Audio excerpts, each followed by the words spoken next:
Well, hello there. Good morning. Welcome to our live Friday show, the Gareth Cliff Show on the Real Network, and it is the end of January. Ta-da! End of January. Wait, we've got 1 day left. January. When you wake up on Sunday, it'll be February. Yo! All right, so let's get cracking. How are you, ass? All good. What's been happening in your world? I was just reading you an article. Oh, this is great. This is lazy journalism. Yeah. You know Valentine's Day is coming up, right? So that's obviously because people, unless we have some sort of holiday to build up to, unless we have Then we've got nothing. some place, that we have to spend our money commercially in the next couple of weeks, then people just unmoored. So Valentine's Day is coming, which means they're already starting to market us a whole lot of bullshit about Valentine's Day. So What have they got? What is here? No, this was just an article I came across with very lazy journalism, which went single, married, who cares? 24 Valentine's Day gifts for your shopping cart. Yes, sis. Talking about putting no effort in, huh? Zero. Wow. Those are the laziest journalists in the world. And then, of course, they generate some list by copying someone else's list. Yeah. That's what they probably did. Yeah. All right, well, if you are live in the comments section, then let us hear from you. We want to know what you're up to and also what you would like us to get to this morning. There's quite a lot happening. I don't know if you've been paying attention to this stuff. Maybe not. I've got this thing in my car where before my phone connects, it takes like a minute. I got maybe a minute, 30 seconds. It's not very helpful if you need to get somewhere fast and you need your maps. No, the maps work, but the sound just takes a little longer than I'd expected it to connect. Anyway, what it's done is it goes to whatever random station. I can honestly not tell you what it is. But I suddenly found myself like listening to radio for a minute to a minute and a half when I start the car. And it was a talk radio station, and they were just basically... I mean, you talk about lazy journalism. These guys were basically just playing live Madlanga Commission stuff. Okay. So it didn't matter what time I got into the car. This is for the last 2 days. There's Madlanga Commission shit playing. So it's testimony, witnesses, commissioners asking questions. It is a shit show. So not a shit show in terms of the fact that these people don't know what they're doing. The commission seems to be run very well. The commissioners seem to be very smart people. But why it's a shit show is because these witnesses, and these are like senior police people, right, are talking about the most unbelievably dumb stuff. You realize how basic some of our top cops are. Like these are the people in charge of other policemen. And I'm a fan of a country that is run well and where the police can be trusted and where people can feel safe because the police know what they're doing. Evidently, though, there are a lot of people in the higher echelons of the police who they're like the sort of people who you'd almost expect them to kind of grunt and make like primitive noises when they move around and that sort of shit. It's very bad. What I mean by this is that they asked one of these senior policemen. I'd be stumped if you asked me which one. They asked him, like, why were you worried about the security of your office? Now, he's in charge of some important intelligence gathering units. They have to know that what they're doing is secure. This is the kind of stuff that if you knew some of the things he knew, you'd have to be shot. Or you'd be very, very quiet about it. You wouldn't tell people. You'd be like, got to keep this stuff on the DL because we've got to investigate it or whatever. Let's just assume the best intentions from these people, which, having listened to just a few minutes, you should not do. You should not assume the best of intentions from them. He's talking about how there's a hardware store next door to his office. So I'm thinking, what is it, in a shopping center? Don't we have police stations? I mean, there are thousands of people who are employed by the police, and the budget for the police is a substantial amount of money. Aside from salaries, surely they're using that to upgrade police stations, equipment, the stuff that a police force needs. I mean, you're thinking of like, it needs to be like FBI status or like what's the UK one? MI6. No, I'm really not. I Okay. know. I know how that's. high are your expectations? I know that's not a thing. But the way these guys are talking, the one dude is like, yeah, I met this guy at my daughter's at my wedding. He talks about, I think it's the police minister. I'm not sure. He says he met this dude Kat Matlala at his wedding because Kat Matlala is related to his wife. Then there's another guy the next day I hear who's like, yeah, well, my son got this contract from some other crook because he met this guy at a police event that I invited him to. You realize just how nefarious and nepotistic the whole situation is. These are not good people. As Trump might say, they're not giving us their best people. Mm-hmm. Okay, these are not great people. Gareth, with an international wanted criminal giving private fitness classes in the rich suburb of Cape Town, this country's fucked. I heard about that. There was a guy arrested who's been wanted by Interpol for a while. He was doing like fitness training at one of the gyms in Cape Town. I saw Did you see a small headline yesterday, but it didn't give that much information. But I knew of someone wanted by Interpol. But that's it. Listen, my gosh. I was so happy over the holidays because I didn't pay attention to the news. Yeah. And then I got back and I was like, well, I got to know what's going on. Otherwise, what's the point? I come here on the show and then we're going to talk about nonsense. And I got to add some value to people's lives. If I'm not the person who's at least aware of what's going on so we can talk about the stuff in the show, then what use am I to people? So I started know a little bit about everything. Well, right? I started jumping back in, and I'm sorry I did. Yeah. That's all I can we tell you. spoke last week about. It's actually it's a good thing having the show once a week because it helps my memory. Because I'm like, the last time we spoke was exactly a week ago. Yeah. You don't have to think too much about it. When we spoke last week, we were still really quite shaken by that taxi accident with the children. Yeah, and we know what's developed from there now. Yeah. So we know now that there was one surviving child from that accident. And do you know who that child was? No. The taxi driver's daughter. Oh, my God. Remember now, he's 22, right? So his daughter was the only survivor of that accident. Then his other two younger children were supposed to be in that taxi too. The one had been suspended from school and the other one just didn't go. Then his father is in government in something, he's a minister of transport in education or something like that. And this guy was driving, and it was his taxi. Oof. It was his father's taxi. And this guy was driving it with no driver's license and no transportation permit. Then there was another bad taxi accident yesterday morning at 10 o'clock in the morning in KZN between a truck and a taxi. This taxi was pinned against an embankment and the driver was in there for hours while they tried to free him. If I'm not mistaken, 11 people died, including a 13-year-old child.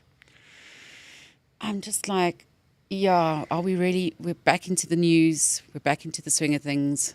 This is what we're being faced with. Yeah, I mean, Melissa says in the comments the owner of the taxi had 4 children, of which one was the driver. To your point, it's a free for all.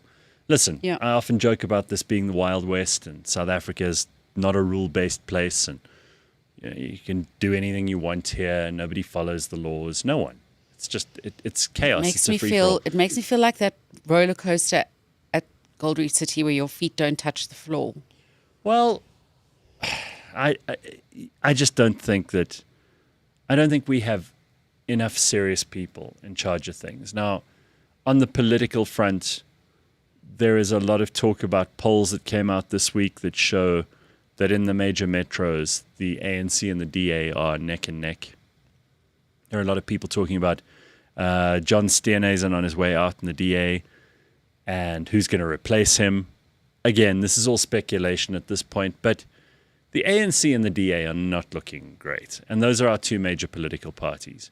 We can't do a government of national unity, not with two absolutely Well, thanks for telling us now after we've been trying it for a whole long time. You know, if only we'd had you there with these wise words right at the beginning of all of this. I had high hopes for this just because, you know, maybe there'd be a couple of people in there who weren't just catered deployed. I understand. And I also felt like it's like two little naughty kids. If you force them to say sorry to each other and put them in a room, it might work. No, it didn't work. And then, of course, the EFF, which is what the next biggest after MK, which is also in disarray. Okay, so yeah, with its head. ANC is looking weaker than ever.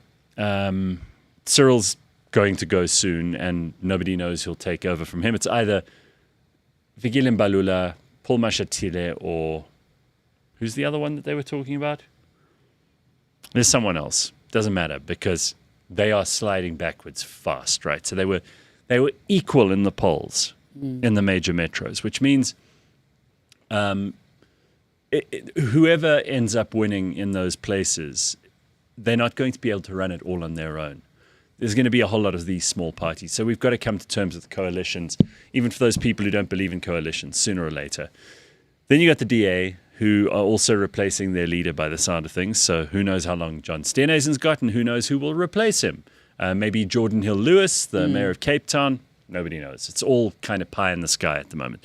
Then you got MK, which has just been... It's been so ham-fisted and higgledy-piggledy, and I can't think of any other descriptors that apply better than those two, because it feels to me like it is run like a bad mafia, not even like a good mafia, like a bad mafia, right? MK. Like a spoof movie made for TV. It's like you got Jacob Zuma there who's ailing. He's also not going to be around for long. I mean, he doesn't look well. We're going to do a death pool later on the show, by the way. We haven't done that for ages. So stick around, see if he makes it into the death pool. But there's MK. And then there's the EFF, whose leader was convicted and now will be sentenced. Yes. So he may not be available to lead them into the next election. And really, the EFF without Julius is finished. If he ends up going to jail, how long will he be in for? If he's in for a short time, it may help him. You know, people love to have the story of a martyr. Yeah. It'll give fuel to the... But if he's in for... Yeah, I mean, we've like got a 15 history years, of having rapists and criminals as leaders. Sure. If he stays in jail for more than 10, 15 years, then people will actually just forget about him. Because that also happens. So those are the four biggest parties in the country, and they all look like they don't know what's going on. Yeah, it's crazy. So if you are one of those South Africans who wakes up every day and goes, oh, well, the government's got to sort the politicians have got to sort out my problems. No. I got bad news for you, man. Mixed masala. That's what's going on now. Yeah, you are on your own. It's not going to happen. So a couple of other things. Gulam, this one guy on X, found dead in a hotel here in Sandton. Nobody seems to know what exactly that is. Very suspicious circumstances. But he was like a very anti-government, anti-ANC Well, he was very mouthpiece. pro-Cyril from what I understood towards the end. So he may be anti a few people in government, but he was very pro-Cyril. And I remember he was also like supportive of the ANC's position during lockdown. I didn't know the guy at all. I just saw that there was a story this week, and then I was like, "Oh, hang on! I think I followed him." So I went and checked, and I had been. Then, the gold price is another thing everyone's talking about. Iran has sort of fallen off the headlines a little bit because we don't know what's going on in Iran. So there's no internet there. We're not getting any information about what's actually happening on the ground. The US have not launched any preemptive strikes or attacks to help the Iranian protesters. So we just don't know what's going on there either. It's chaos. And then in the US itself, in Minnesota, these riots continue. ICE, the Customs and Immigration Authority, and the Border Patrol getting into altercations with people on the street. You've got... Killing them. Well, yeah, killing them, but... You know, you've got the other side of the argument, which is, and these videos that are emerging now that show that some of these ICE people have to put up with the most incredible nonsense from citizens who just clearly believe they're cosplaying in some sort of fight against fascism. So you've got like A movie middle-aged set. and elderly women going out on the streets and like going, fuck you, ICE, and like shouting at these people in their faces. And I'd shoot a couple of them if I were one of those ICE officers. I wouldn't even feel bad. Have you seen that video lately of so there's this guy called Alex Pretty who was Yes. shot over last weekend, right? And I think everybody who has even the smallest degree of compassion would have said, well, we don't like the idea of civilians being shot by law enforcement for protesting, especially protesting peacefully. Yeah, and also because he tried to withdraw. But Well, that's what we hear. It's like that woman in the car, that dyke who also, remember her? yeah. You guys remember her? Well, that was the one that started it all. Good. Yeah, what's his name? Good. Don't even Yeah. know the first name. Anyway, don't worry. There's not going to be any statue. So now this video has come out about what this Alex Pretty, who used to be a nurse, but then he quit nursing to become a full-time protester. Oh, I see. And there's a Didn't know video that. that just emerged of him like a week before he was shot. And he went down in a tussle with police. There was a gun that went off. Nobody's entirely sure what happened, but he was carrying a gun, had 2 full magazines on him.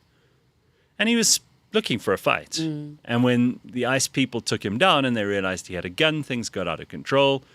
The gun may have misfired, gone off unintentionally, nobody knows. But there'll be an investigation. But they found this video of him from a week before, and I want you to see it. Have you got that video that I sent you with? So this is funny because it's got Elizabeth Warren, the senator, and she's talking about how Alex was this amazing guy and he was just peacefully protesting, and then you can see the video of what he was really doing while, she's busy saying all these nice things about him. So it just contrasts it nicely for you. And if you can't see the visuals, I'll just explain. Maybe you're listening on audio. I'll explain what happens in the clip afterwards. It's not long. Take a look. Caring for people was at the core of who he was. He was incapable of causing harm. Alex carried patience, compassion, and calm as a steady light within him. Even at the very end, that light was there. I recognized his familiar stillness and signature calm composure. Yeah, he looks very calm in that clip, huh? Kicking not out the good. tail light of the ICE He was vehicle, Yelling at the ICE vehicle. And then- tantruming, he like a child. I Oh, mean, dear.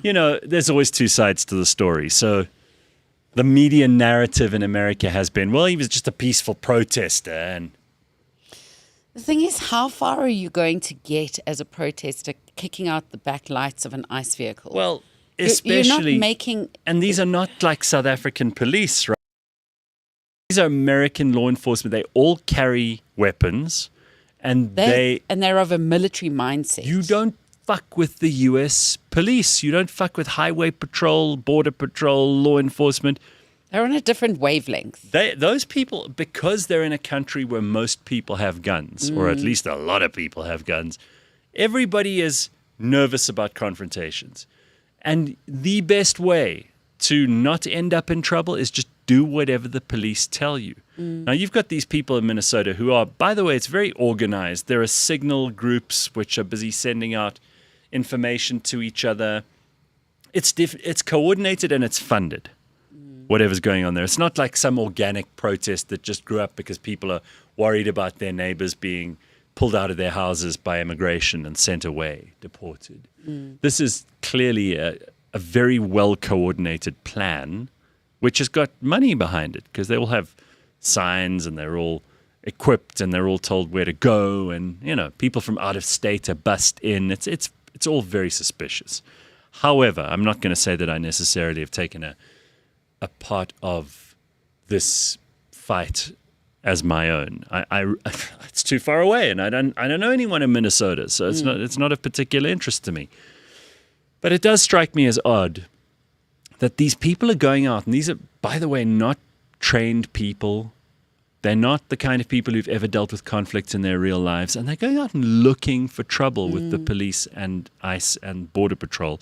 And then they wonder why bad things happen. I told you I went down that rabbit hole of watching these arrests that go wrong Yes. in America. And you just think to yourself, well, if people watched 10 of those. Just 10 of them. You know, in your life, you only need to see 10 to know, don't mess with American law enforcement. No. Then you can go about your day. You can be a teacher or a nurse or a stay-at-home mom or a librarian or whatever these people are doing, because trust me, none of them are working in special forces or they don't have training. You must hear them on like the walkie-talkies that they've got and these signal chats that they're on, because they printed the transcripts of them. It just sounds so goofy. It's like a bunch of school kids pretending that they're in a gang, you know? It was about 20 or 25 years ago. My mom was in Colorado. She was driving a rented vehicle. And unbeknownst to her, her license plate at the back had lost a screw on the one side and was askew. And she was being followed up this mountain trail by law enforcement. Didn't quite know what was going on, but just kept going. And they eventually went in front of her and pulled her over. And they got to the side of the car and did the whole, ma'am, are you aware that you're... Oh, yeah. etc. She said, no, I really wasn't. And she reached down to get her international driver's license. And before they'd asked, and it wasn't the time yet. And they yelled at her and basically got her into like a squat position in the car. Yes, because they think you're going for, they assume... with her arms on the dashboard. They assume you're going for a gun, right? That's what they assume. So they think, this woman's got a gun. So you say you just need to see not even 10 videos. Just that story from 25 years ago. Don't fuck with those guys. Taught me. So I see also a lot of people are talking about the fact that the Alex Pretty image that they used on, it wasn't CNN, Alice, who's in the comments, but it was on MSNBC. They actually made him Alex Pretty prettier. They gave him a bit of a tan, made a less receding hairline. See if you can pull up those pictures of how they doctored the guy's appearance, because they want him to look nice. And same thing with Renee. So you have more sympathy, basically? Yeah, well, they want, because it's mostly aimed at like liberal women.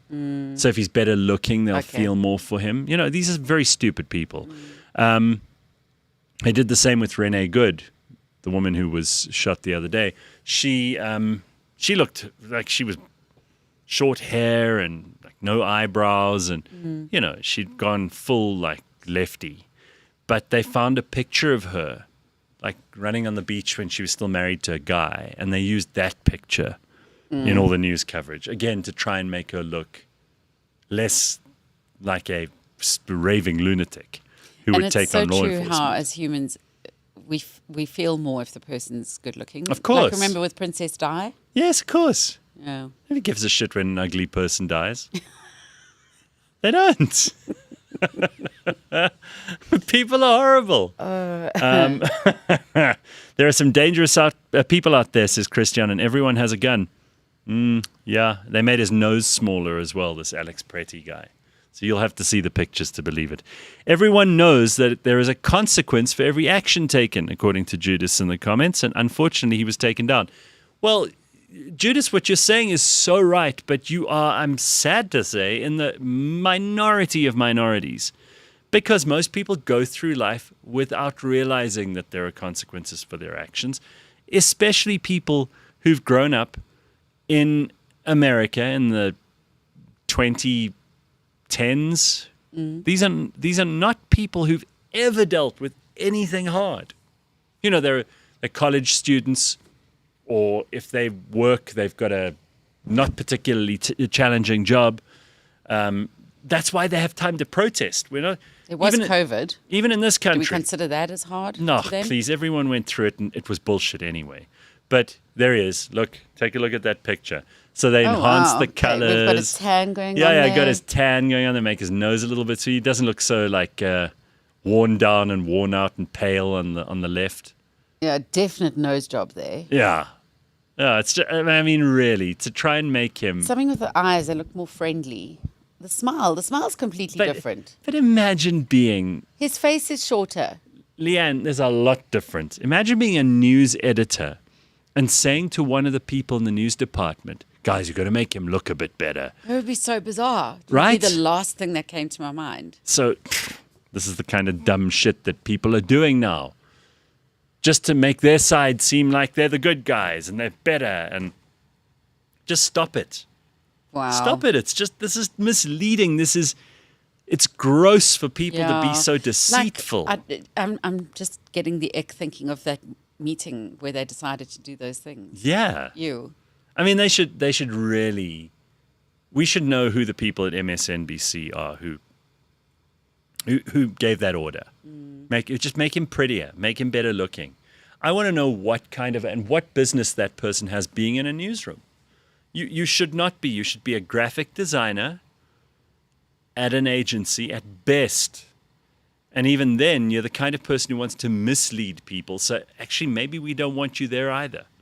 You know, trying to make the food or the tomato sauce look better than it should. Yeah.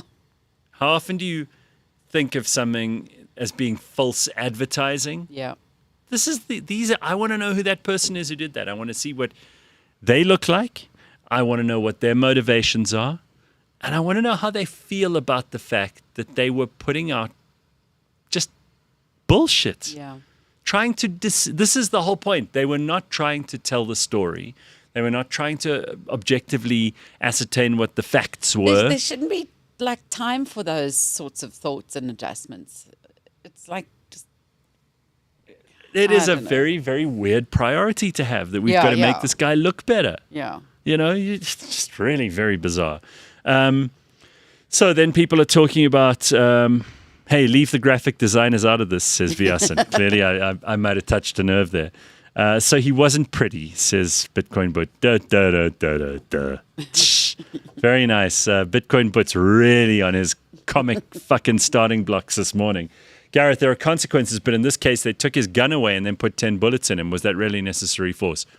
Look, we all know that when an incident like this occurs, it all happens very fast. It involves a lot of adrenaline, split decisions, emotion. Last second. You may be one of the other, because he was piled on by about 3 or 4 or 5 cops. I don't know. I mean, I've watched the video once. I'm not obsessed with it. Seems he was piled on by a lot of guys. Now, one of them may have got the wrong idea because someone shouted gun. When you do that and you think, oh my God, we're on this guy and he's got a gun, which he did have, you think, well, we got to take out this danger immediately. I often think, and this goes back to the Madlanga Commission that we opened with this morning, what an awful job it is to be a cop, because you're thinking all the time, maybe I won't get home. I might die. I might be in a body bag. I think of those. And my wife might have to find wives. out. Yeah. Oh, you know, they get the knock on the door. You get the knock on the door. I'm sorry, your husband was killed in the line of duty today. That's a horrible job. So everybody goes, yeah, you actually expect it every day. You know, the poor protester, this protester was just out there exercising their right to freedom of speech, which I'm a big fan of. I think we should be allowed to do. I would never, ever join a protest. I think they're lame. I think they are for losers. I don't think protests really achieve anything. And I'm saying that as someone who has spoken about protests in the news for years now. I really don't get the point. And I mean, you know my stance on animal rights, and there have been plenty of opportunities for me to be involved in something like that. But I've never got the point. I just think there's something so lame about like being in the front of a picket line with a poster. I mean, there are ways to. Oh. Didn't take your Viagra today. That's the end of the show, everybody. I'm afraid my microphone has gone completely flaccid and we are not able to continue. It was just. Did you see that happen? The mic dropped itself. So anyway, the mic was protesting. I just think that protests are, for some people, it's very important. They want to feel part of something. It's a day out. You know, I see these. There are the protests that have some virtue to them. You know, I feel very, very sad for these students in Iran, for example, because these are people who are now just sick of being oppressed by the theocratic regime of that country. They want to have basic freedoms that the rest of us in the world take for granted. I feel sorry for them.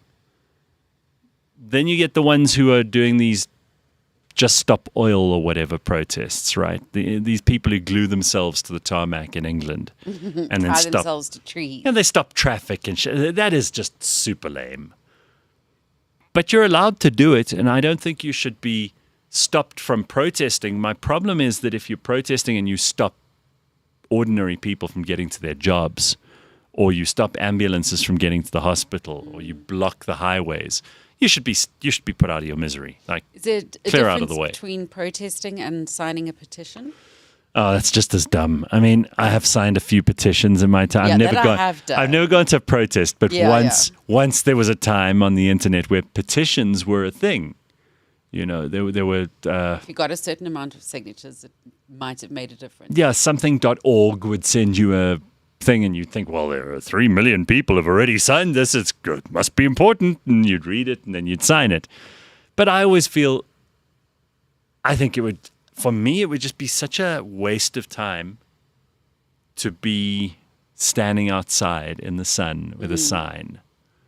Because when I drive past these people, I don't go, you brave foot soldiers. I go, If only I could be like that person. That's got What was the losers. one protest we had that was so stupid? Zuma must go. There was- Zuma must go.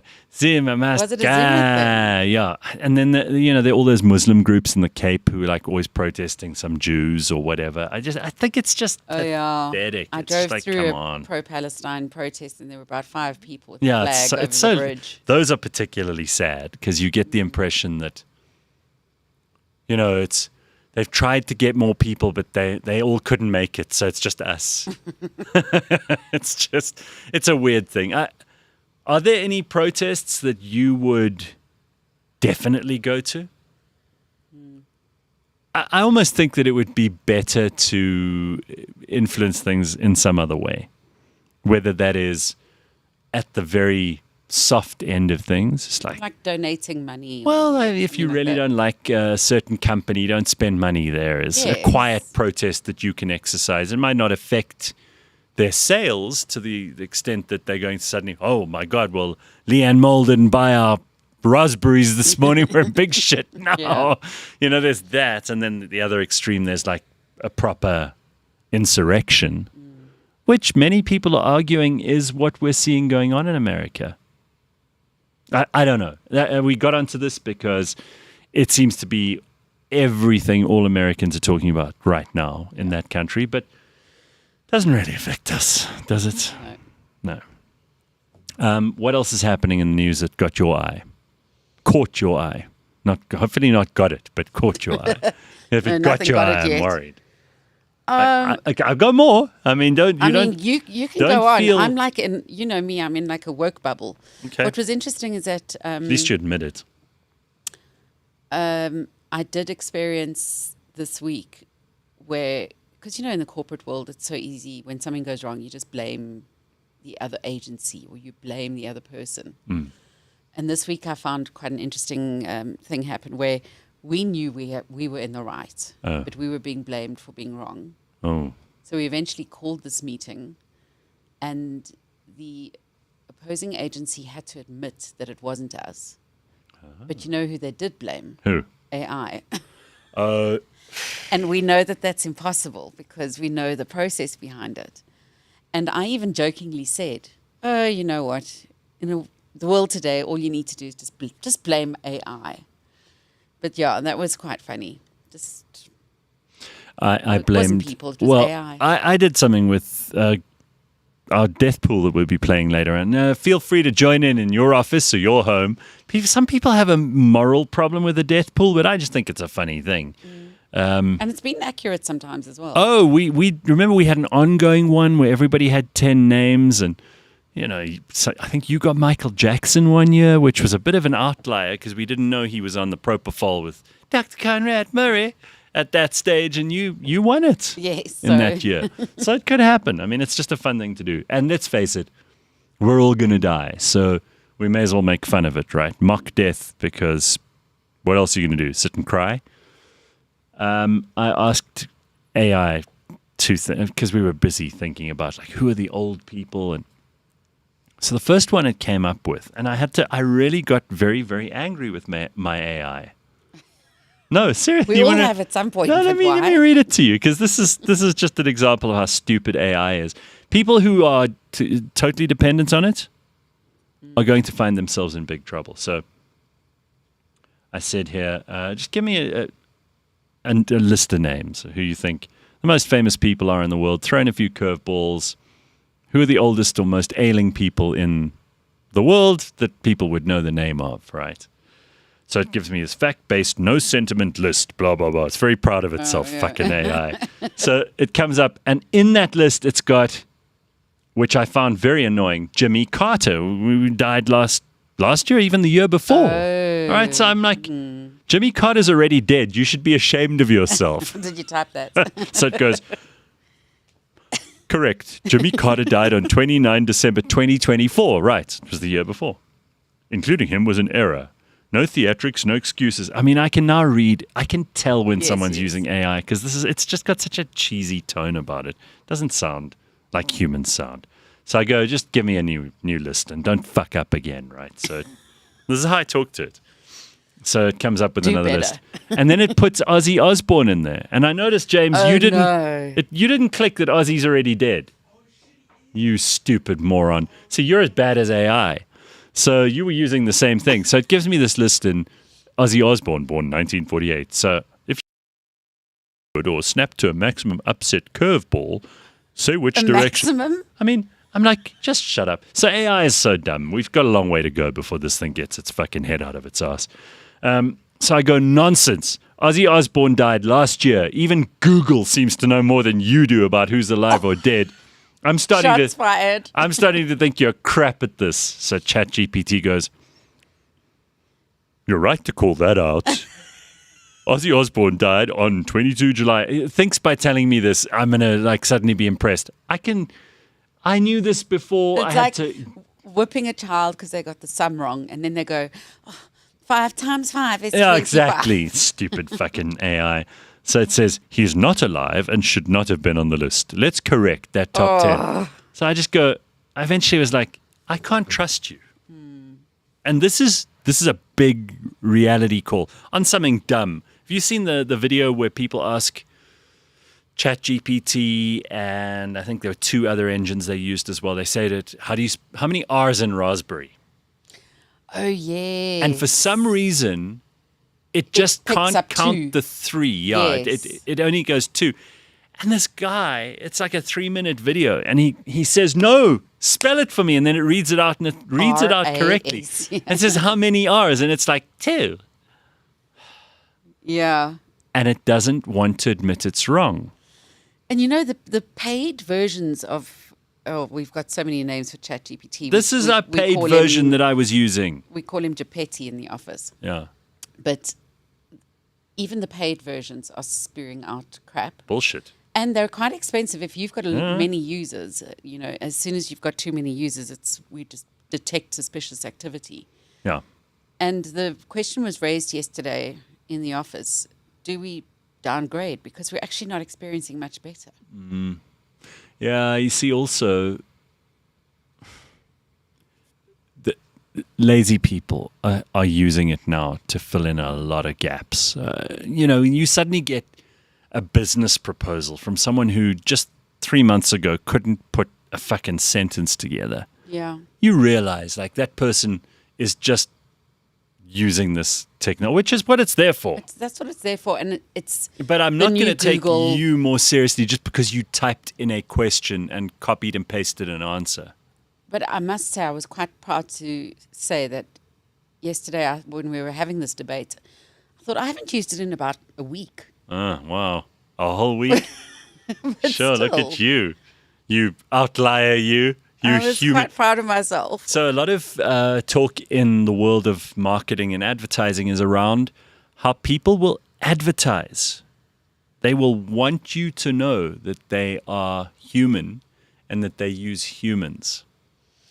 Yeah, it's all a big thing now. It's Investec, for instance, with the zebra. Mm-hmm. Their billboard says, digital, anywhere, human, always. Mm-hmm. There's another one near here, and I can't remember the advertiser, which is always a problem. That means there's a problem with the advert. But it said something like humans welcome. And there's a woman eating an ice cream or something. Yeah. It's all, yeah. So they're going to make that a major selling point, yes. Obviously. So trying to convince people that they are more human and less robotic and AI driven.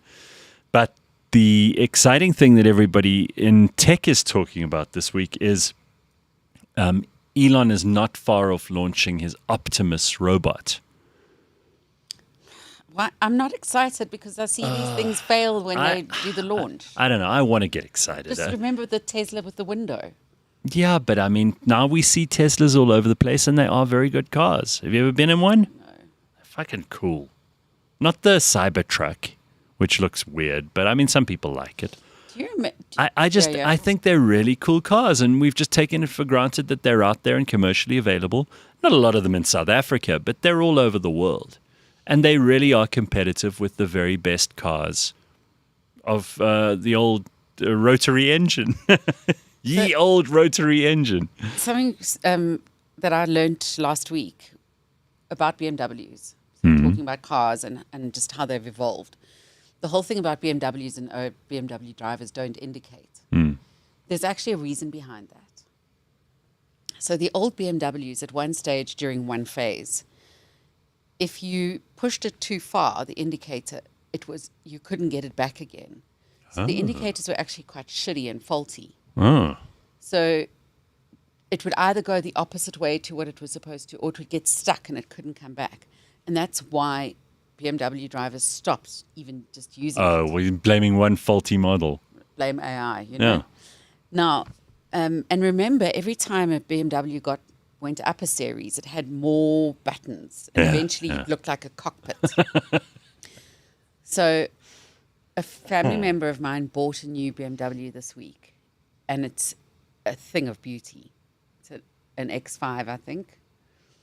And I expected to see this BMW full of buttons.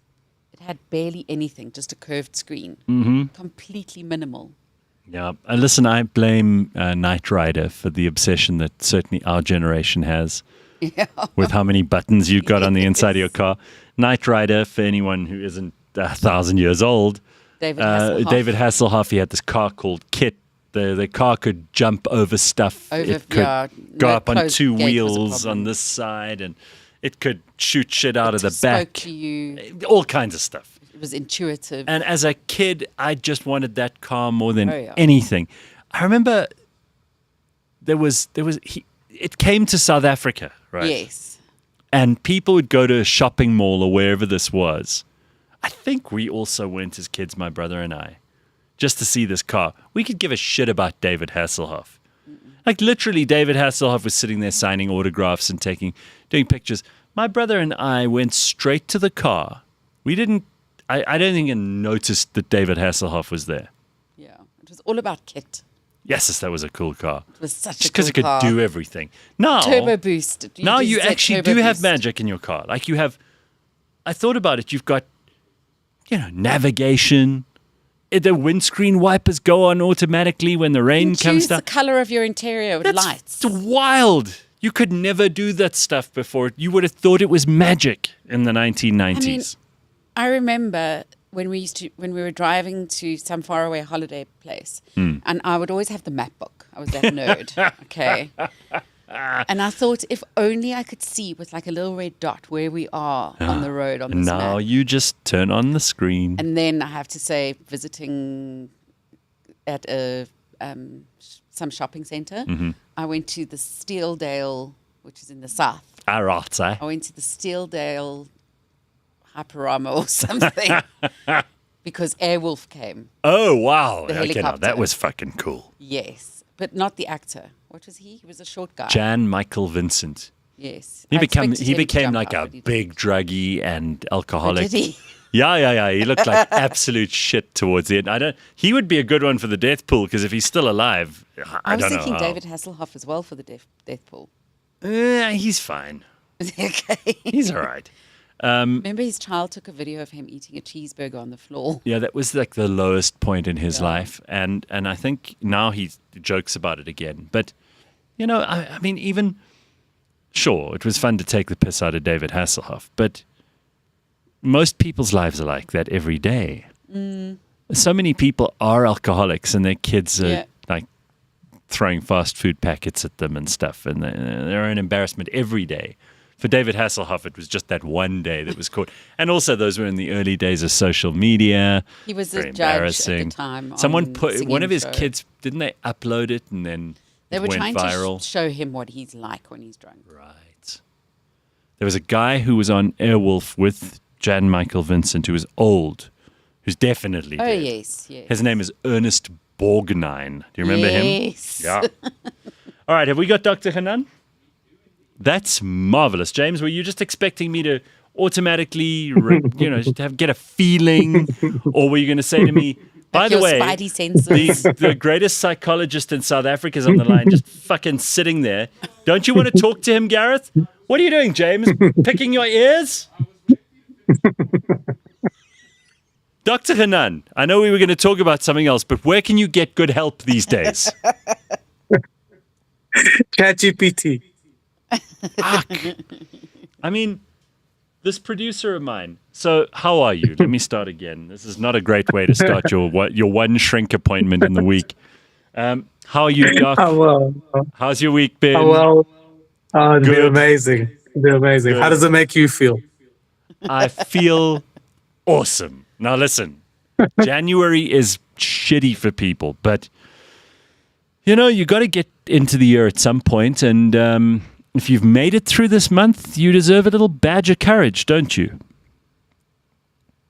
So it is tough, but listen, we know, we've discussed this before. We know that New Year resolution lasts about a week, and if you've lasted this month, then you've done pretty well. But now it's the real test. All right, so let's just talk about something that's becoming a big issue in the world of psychology. Is people talk about constant background anxiety, and this falls under the category of anxiety, which this is the umpteenth episode that we're talking about anxiety, but it seems to be this issue that people cannot get enough of. And again, the cynical side of me says many of us are using anxiety as an excuse for not getting out of the starting blocks, for not correcting bad behavior, for not doing more in our day. I've got so much anxiety. You're telling me that we have more anxiety than people 50, 100, 150 years ago? Of course not. The world is much less anxious. We just are aware of it now. If you'd said to someone who'd just come out of World War II, either of my grandfathers, you'd said to them, listen, do you feel any anxiety? They would have said, what the fuck is wrong with you? And these guys, they've just been in war. They didn't even know what PTSD was. Now you've got like a nursery school teacher who goes, I got so much PTSD from those kids this morning. Come on, honey. Really? Am I being unkind? So I do think that we use all these titles and all these diagnoses as an excuse and a justification to stay in our comfort zone. That's become the true epidemic. I'm depressed, therefore I can't do X, Y, and Z. I'm anxious, therefore I can't do X, Y, and Z. I'm an introvert, therefore I can't do X, Y, and Z. I am overwhelmed. So we use these titles as a fair justification to not get started. And unfortunately, society has come to a point where we're enabled that kind of thing. So if you don't support somebody that's depressed and therefore can't get started, then you're not being kind. You're being unkind. And you can't tell people what to feel. You can't tell people, how they should be feeling. So we almost enable. It's a false positive. We give people a justification for, what, you are right. You are depressed. You are anxious. And therefore, it's okay for you to lie in bed, not get started because you have a disability. But I don't see anxiety or any one of these diagnoses as a disability. You get dealt with a hand. Life is hard. Life is not easy. You choose your heart. I've said this a million times. Value in life comes with stress. So the more value you have, the more stress, the more pressure you're going to be under because you want to protect the thing that you value. You want to defend the thing that you value, and that takes a lot of metabolic energy. This humming stress that's in the background. And that's life, and that's okay. But you work with it. You don't use it as an excuse to get you stuck in your comfort zone. You actually use that energy to drive you out of your comfort zone. Because the anxiety is way worse if you don't get started. The depression is way worse if you don't get started. The insecurity gets way worse, etc., if you don't get started. So just get started and don't use that as an excuse. Yes, life is tough. Life is hard. You have a lot of responsibilities, not more than it was 20, 30, 40, 50 years ago. As a matter of fact, it was different. It wasn't easier or harder than it was different. Life has never been, we've never found a time in history where life has not been stressful. It's just a different type of stress, but you use it to make yourself better. I heard a fascinating conversation this week. I wish I could give credit to the two people who were talking, but there was this supposed expert on things like anxiety and procrastination. And it seems to me that the one thing that stood out from what he said may apply to many people who also have a lot of background anxiety, right? He said, thinking about, worrying about, ruminating about your problems is not actually solving them. But what a lot of people do, and you can give us some guidance on this, Dr. Hanan, what a lot of people do is they worry about things, and then they think by worrying about things, they're actually doing something. But they're not. They're actually... You're just making it worse. They are avoiding the thing by pretending they worried about it or by convincing themselves they worried about it. And yet nothing moves. Worrying does not change anything. It has no effect. I think I asked for Dr. Hanan's opinion, if you don't fucking mind, but go on. No, but it's what I have to say to my anxiety-ridden Hang mother. on, we've got Dr. Leanne. She's very expensive. Let's hear her point of view first, and then we'll go to the expert. Go on. It's what I have to say to my anxiety-riddled mother. Is worrying going to help? It's not going to do a thing. No, you're right. You are right. You know, remember Baz Luhrmann's song "Wear Sunscreen"? Yes. Do you remember that? Mm-hmm. Oh, it's a legendary song. If you haven't heard it, you should definitely download it or go and listen to it on Spotify. It's legendary. To the class of 99. So it's 26 years old, the song, but word for word, it still applies today. And he says something along the lines, I need to listen to it today. Worrying is as useful as thinking that you can get over your problems by chewing gum or something like that. Yep. So people love in terms of therapy, people love the regressive work. Let's talk about your past. Let's talk about your feelings. And the reason why people love it is because it doesn't require you to step out of your comfort zone. It doesn't require you to make change. It doesn't require you to learn a new skill and develop a new framework for your life. So staying in your comfort zone is very comfortable, but it doesn't actually make you any different or any better. So people find any justification and excuse to stay in their comfort zone. And again, diagnosing yourself in a particular way is an excuse to get stuck. But nothing happens when you're in your head. As a matter of fact, I'll take it a step further. And this is very, very important for people to understand. Anxiety and depression exist the moment you get inside your own head. The moment you move forward, the moment your attention is external on doing, achieving, creating, leveling up with things that are of meaning and purpose to you, it's not possible to be anxious or depressed. Yeah. I know it sounds crazy because we see anxiety and depression as this inborn medical issue and you have it irrespective of what you do, but it's not true. Anxiety and depression is not like a medical issue. It's a thing that you create in your own head by looking internally and making your life more than it actually is in a negative way. The moment you progress forward, the moment you chase things that are of purpose and meaning to you, it's not possible to be anxious. Who is anxious? People that are bored, people that have no purpose, people that lie in bed, get stuck, don't do anything with their lives that is of meaning and purpose to them. Right. But the people that move forward and progress, they feel in control. I always wonder about that because, you know, it's like some housefrau in like the northern suburbs of Joburg who's got like a 3 times a week scheduled appointment with her shrink because she's anxious. And there's a Rwandan child soldier walking around with like a couple of guns, like robbing people and cutting heads off with a knife. Scalping people. And he's not anxious at all. He's like, right, what's next on the agenda? You know why? Because he's doing shit. Yeah, he's and getting that's shit so done, true. yeah. Anxiety, the very That's definition. the key. That's the key. It's when you're between phases. It's when there's no movement. That's when you become anxious. It's the moment Exactly. before you step on stage. It's the moment before the meeting. As soon as the meeting starts, you're fine. But I woke up one morning and said to my brother, what's the name of that GP again? That can see me on a Saturday. He said, what's wrong? I said, I've got something stuck in my throat. My throat feels Well, I've told you not to eat the whole swollen. chicken. My You throat got feels there are swollen. bones. And it's actually creating a pain that's going all the way up to my ears. And it's God. really, really bad. Yeah. And for some reason, the doctor wasn't available that Saturday, so I left it. And I realized over the next few days it was anxiety. And that was probably a year, So it's having a physical effect. a year and a half ago. And it's never gone away. I've got it every day now. And I go through the day with this physical pain in my throat to my ears.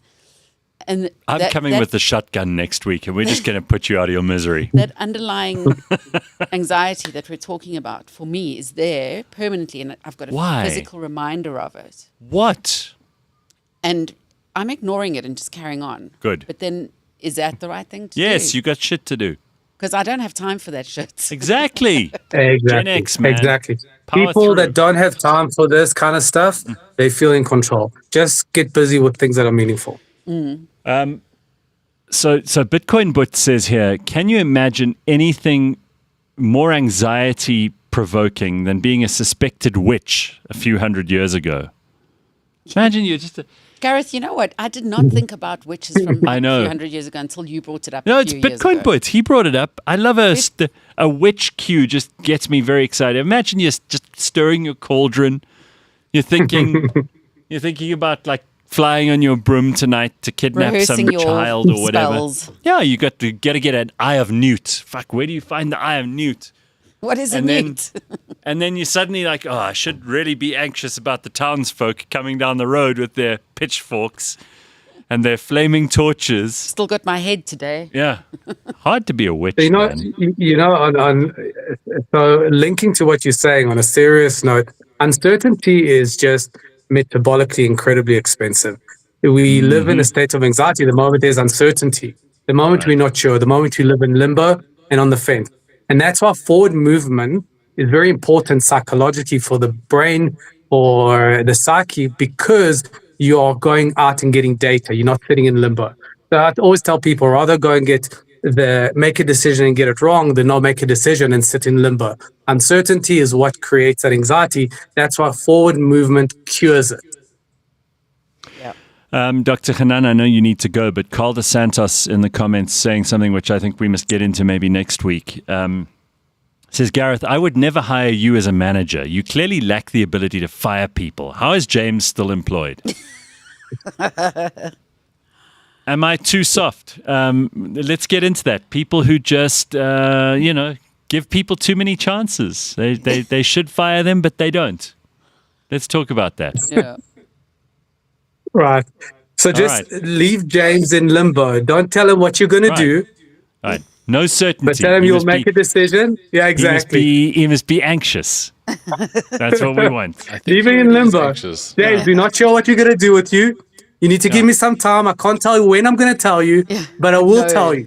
No, something's It's coming. funny you bring that up. I was on holiday once with a bunch of friends. This is years ago, and we were around a pool, and one of my friends pushed me into the pool. I didn't have my phone on me or anything, and it was just like a stupid thing that guys do. You push your friend into the pool, and I got out and I was very calm, and I walked over to him and I said, "Sleep with one eye open."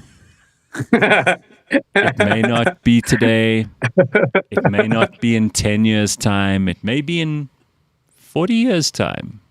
I'll get you back. That anxiety. And you're is the never ultimate going to form know of where it's going. torture. It drives him crazy. He Yeah. still brings it That up is all the mental time. torture. Yeah. That is and mental torture. And I'm keeping it going. He has no fucking idea, but one of these days, while he's fast asleep, I'm going to pitch up in like a dragon costume. That's outfits. He's just not going to know. He's going to wake up in terror. Okay, so it's coming. That's the thing. You got to keep them anxious as long as possible. All On the right. fence.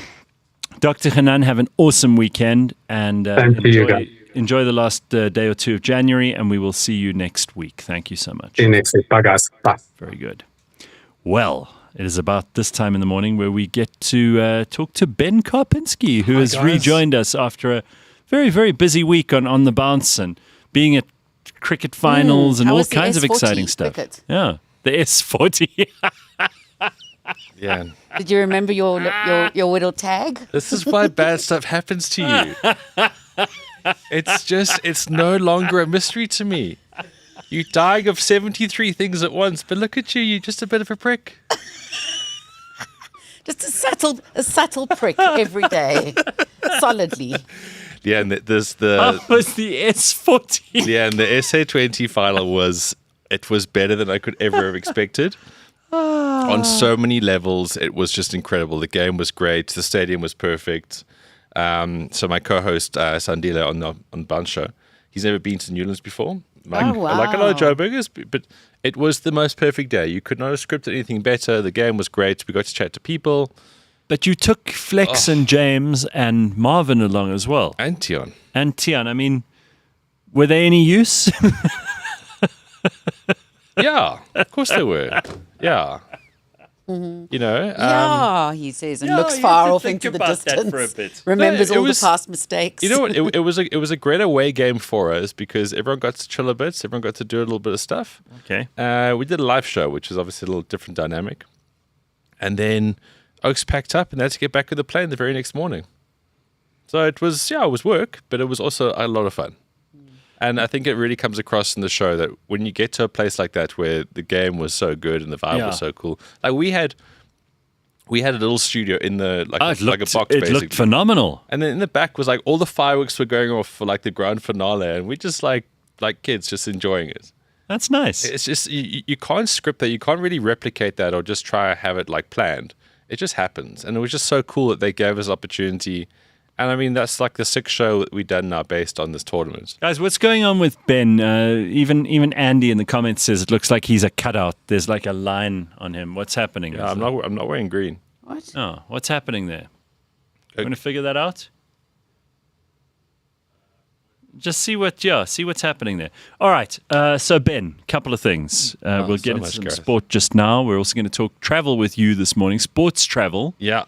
Which is something which you have been planning for some time. There are, a lot of people who want to go overseas to watch big events. And obviously last year was a bumper zone of those events for you.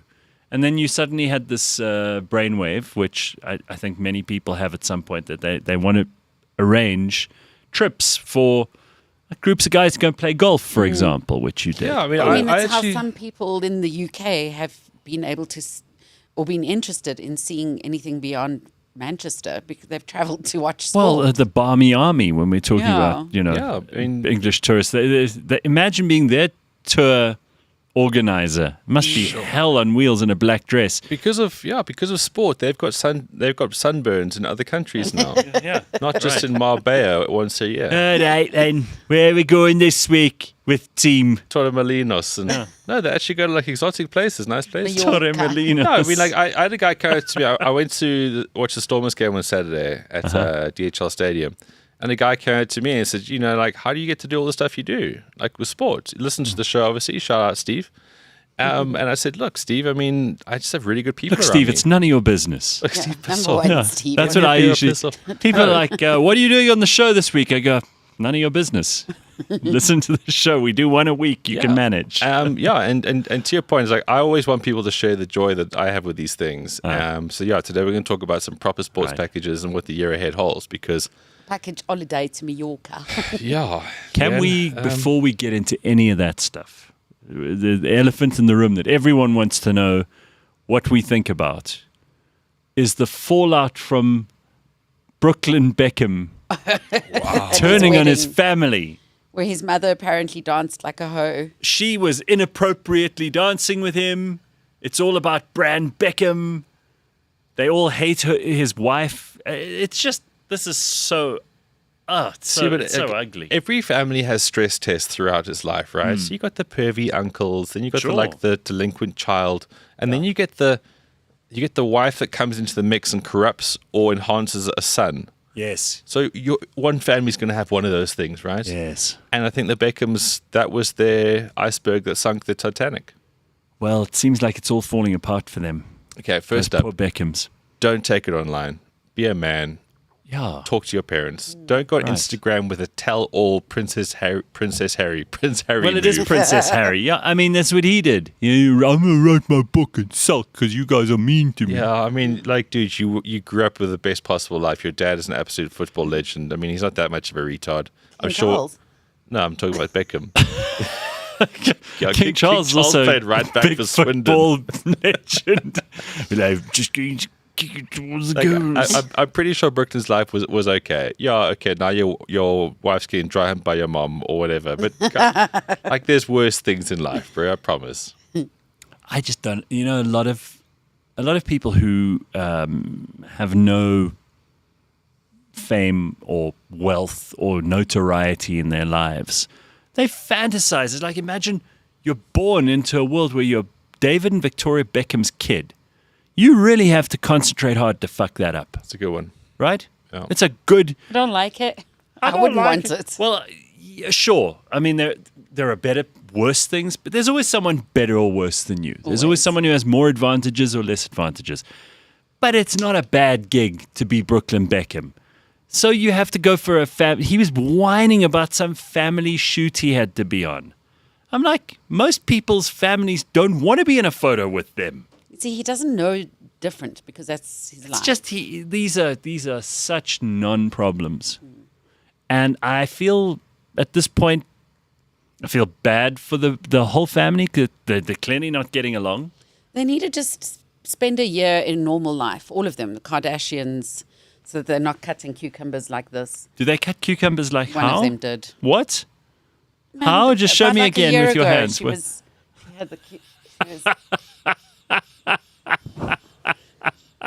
cutting a cucumber like.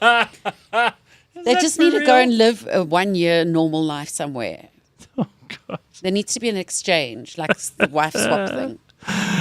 Congo Chris reckons the best thing to do is send them for 2 to 3 years to Dagestan, and he forget. See, that's another package we should probably start incorporating, the Dagestan. Dagestan trip. The toughen up trips. Yeah. For if your kid is like some wanky left winger. Nepo child. Yeah, and you look at them and you think, oh, they're coming back from school today and they think they're a cat. You should immediately be able to book a trip to Dagestan.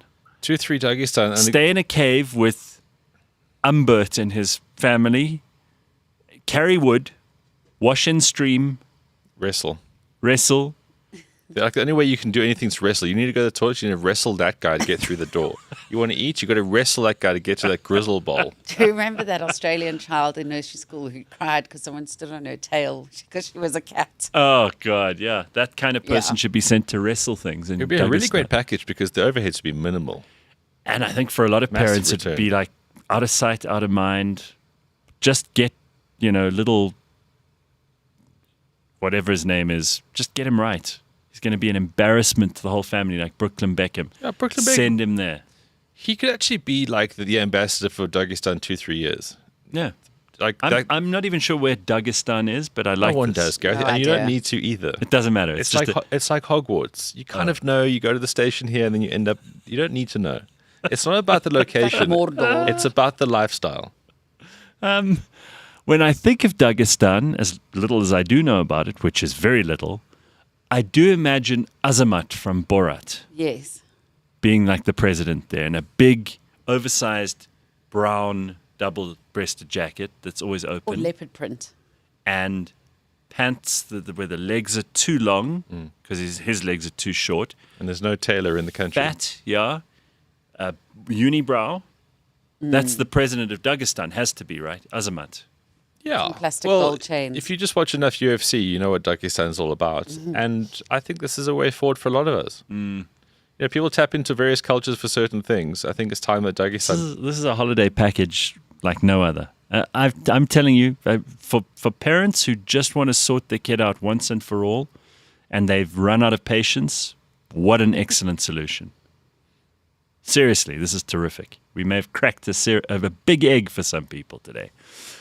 Okay, so you want to know what's in the news, or should we get into some sport? Leanne, of course, you're fascinated by the sport. Yeah, You'll want to know all about my leave, the S40. The S40.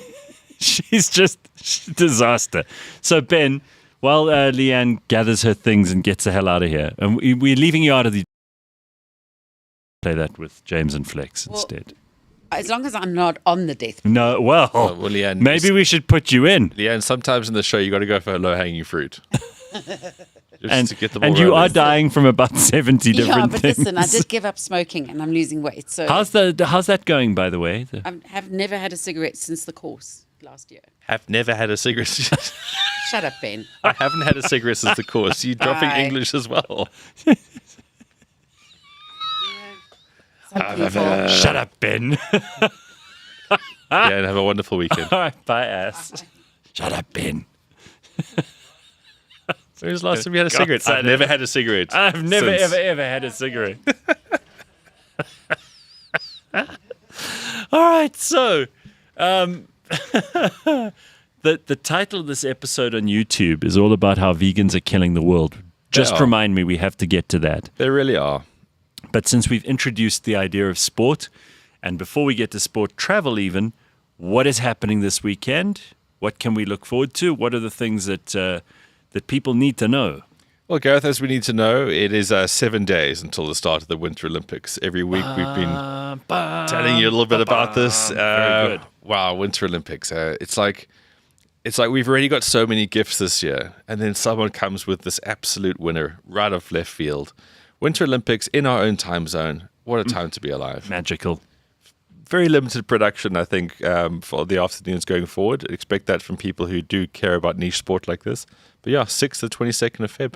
Do the Latvians make an appearance? I think some of them will. You might get the odd figure skates here, I think. I'm hoping, James, find that Latvian clip. This may just whet people's appetite as to, this woman's talking about going to Latvia, but I'm wondering if she's Latvian, and if Latvia is what she says it is, maybe it's worth watching for Latvian team members at the Olympics, the Winter Olympics. I would think so. And again, when people grow up in cold places around snow, they generally have quite good skin. They're not quite as old. Yeah, Like take a us- look. As in the sun. Look You'll how see what I haggard we mean. are. This is potentially another great egg to crack. Take a look. I'm going to warn you once, but not again. Latvia is not a safe country. If you're a single man and you go to Latvia, like, okay, you might want to be approached, but if you're married, you absolutely stay clear of Latvia. If you're a married man and you go there with a ring on your finger, it doesn't matter. The girls will literally, like animals, pounce. You're a foreign man, you got a wedding ring, even more of a challenge. And trust me, these Latvian girls love a challenge. I mean, they're in constant competition because there's just not enough men. They crave men like you, married or not. Do you know how many men I know who have been married, gone on a lad's trip because there was a couple of single guys who wanted a woman, ended up cheating, having an affair, oh no, a bun inside the Latvian woman's oven, boom, divorced, because he only went on holiday and then got another family, you know. Happens all the time, just be careful. I like her. Gotta check the sources though, huh? You know, we live in a world where you got to get 2 or 3 sources. Okay, well, that's why the Olympics may be another. Latvia is That's a 2. good You've got to start. plot the graph with 3 points. I agree with you. We got 2 if we've got the Winter Olympics, and we need 1 more. Trip to Latvia, Ben. An actual trip to Latvia. Yeah. You know, James is engaged. We should probably send him there and see how ravenous they want to pounce on let's him. see what happens. I think Flex would be a proper fucking attractive proposition for those Latvian chicks. Okay, well, there's another package. Flex, for what do you you. do? You feel like going to Latvia? After seeing that clip, if that chick's Latvian? Hell yeah. Flex, that's not quite your type, huh? No, not. I mean, not my cup of tea either, but Really? I don't know. Looks Maybe I'm just getting more into the tarts as I get older. That's probably what's maybe happening. it's like anything that quite goes to like the blow up doll. I just feel like it's a Timu ad, just it's being thrust in my face. But nothing about that just yet. Guys, the Champions League, as we know, is huge in football, right? It's got its own song. All the best teams want to play in it. And we've got through the sort of preliminary stages. You know, everyone plays a sort of mixed fixture list against people home and away. You play 8 games. And Flex, do you mind just bringing up the log to show how that's gone so far? Right, there it is. So Arsenal have won 8 out of 8, which means, Gareth, they're unbeaten, which means they're better than Liverpool, who is there in 3rd. Tottenham are in 4th, Amazing. oddly. So who would have guessed? So how it works is that there was 32 teams to start with.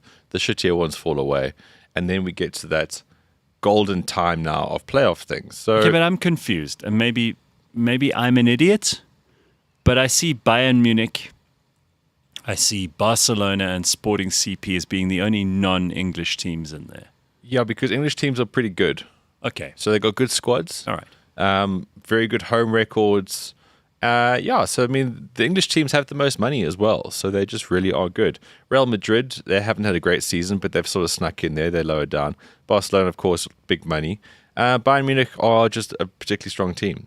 All right. Good heritage in this tournament. So it's been a good week just to kind of like take stock of where we are Champions League wise. As we get more into the playoffs there, we're going to get heavily into it now going into like the rest of the season.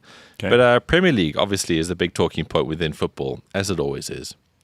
Arsenal, who are trying to go for everything this season, including James's approval, is having a bit of a wobble right now in the actual Premier League. Manchester United beat them last week.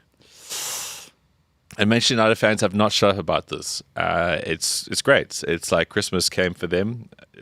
Very downtrodden people. Yeah, Nice these to guys see have them. not had good news in ages. Exactly. They're like Dr. Hanan's patients. They're just anxiety riddled. Riddled completely, like death driven almost. So that was a big deal. Lots of memes coming out. So Arsenal, they're 4 points clear of Man City and Aston Villa, and they're further 12 points clear of Man United. James's team, I think, is 4th or 5th. Liverpool, about 13, 14, 15 points behind. Okay. But what they need to do, Arsenal, this week is to come back against Leeds. Now, they're going away to Leeds, which obviously nobody wants to do in their own lives, but in football, you push through. So that'll be Saturday at 5 o'clock. They need a big win there. They have to win that game.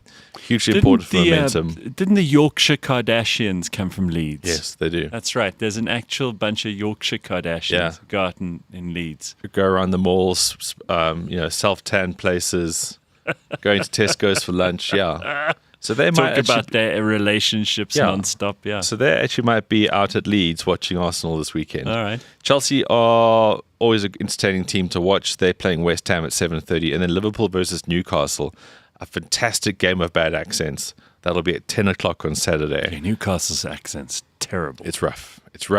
And then Liverpool's like the cultured version of that. It's like the fancier version of Newcastle. Wow. Sunday, Aston Villa versus Brentford. It's a big one here because Aston Villa are sneakily still in this.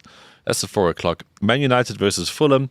Now, Man United fans, how it works basically on a graph is that they have a manager that spent all this kind of cash in. It goes into the toilet. They give an interim manager some like a little bit of like go, come right back up. They have a couple of big wins and then they go back to the toilet. Fulham at home is the ultimate toilet story waiting to happen. They've just beaten Man City. They've just beaten Arsenal. You could not get higher right now in the Premier League. Fulham are going to walk in there with like mixed matching tracksuits and probably dick them. So that'll be interesting to watch. Just for the meltdown alone, that'll be Sunday at 4.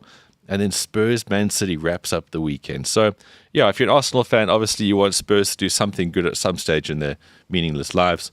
And beating Man City while Arsenal beats Leeds will be an absolute double-header of beautifulness. Okay, very good. Also, Aussie Open. Aussie Open, of course, is the first Grand Slam of the season. I just need to try and see what the Australia seem to have all of their things happen at the end of January. Everything. Australian Open tennis. They've got Australia Day. They've got Palestine they had rallies. the Ashes at the beginning of January. You know, it seems like they pile everything into January, and like Australia's one of those countries that doesn't really think beyond us the beginning of the year. Then they get to February, fuck it, we've got nothing to do. Yeah, I mean, it depends. Every city's got its own thing. I tell you what, they've got a lot to do is trying to get ready for the Olympics in 2032. That's not looking good. But that's a long way away, Ben. Surely Australia can get their shit together before You think, then. but the Olympics takes a long time to do.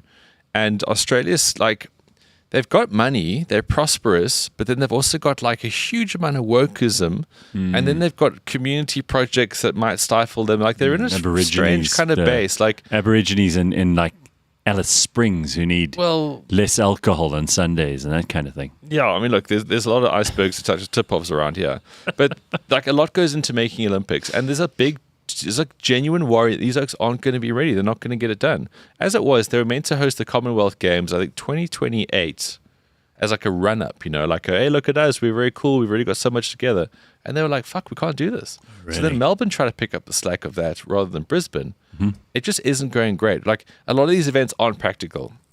They're just not. And the mounting cost, and then what you do is you get these like mayors or prime ministers or whoever's in charge of these stupid little areas. And then they have these big ideas.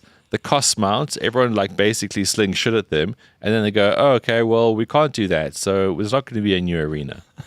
It's a mess. I mean, I'll try and get more info around it to see where they are for next week. But currently the Aussie Open is the men's semis taking place. So Alcaraz is 6-4 up in the first set, 5-4 down in the second against Zverev. And then Djokovic will take on Sinner later in the second semi. So Djokovic had a walkover against this Italian guy who pulled a thigh muscle. And then Sinner he's Sinner. So basically, I mean, that's what everybody really wants. It's like Alcaraz, Sinner in the final, a couple of spirited games leading us up to that. But these two are the greatest. It's Nadal, Federer on another level. And they're both young, and they're going to be great forever. And Djokovic, well, he's old. I mean, he's 40-something. He's not as old as me, but he's going to have to call time at some stage. Yeah. And he's got his 400 Grand Slam wins. He's won more titles than anybody ever will. And then, obviously, the women's is. On that side of things, you've got Raya Bakina. She'll be taking on Sabalenka, neither of which are Latvian, which I know is your next question. Damn it. So Aussie Open now, I mean, it's a thing. It's a thing. The time zone's pretty shitty, but they play at night, late at night to accommodate for us. So that'll be to enjoy over the weekend. Rugby is obviously another big deal. So last week, somehow, the Sharks beat the Stormers in Cape Town. No one would have predicted that. No, look, there was a couple of dodgy ref calls, and the Stormers they just weren't tight enough in the loose. Yes, that does make sense. But now it's a return fixture, right? So the Stormers now go to the Sharks, to Durban, 5 o'clock Saturday. It's going to be a good one. It really is. I don't think the Sharks are going to be a good enough team to do the double header. But sure, if Andre Estesen plays the way he did last week, leads from the front, and everyone else does okay, it's still going to be a great game. Lions versus Bulls, 2:30. Maybe not such a great game, but that's also there to be enjoyed. Right now, we're absolutely hammering the West Indies in the cricket.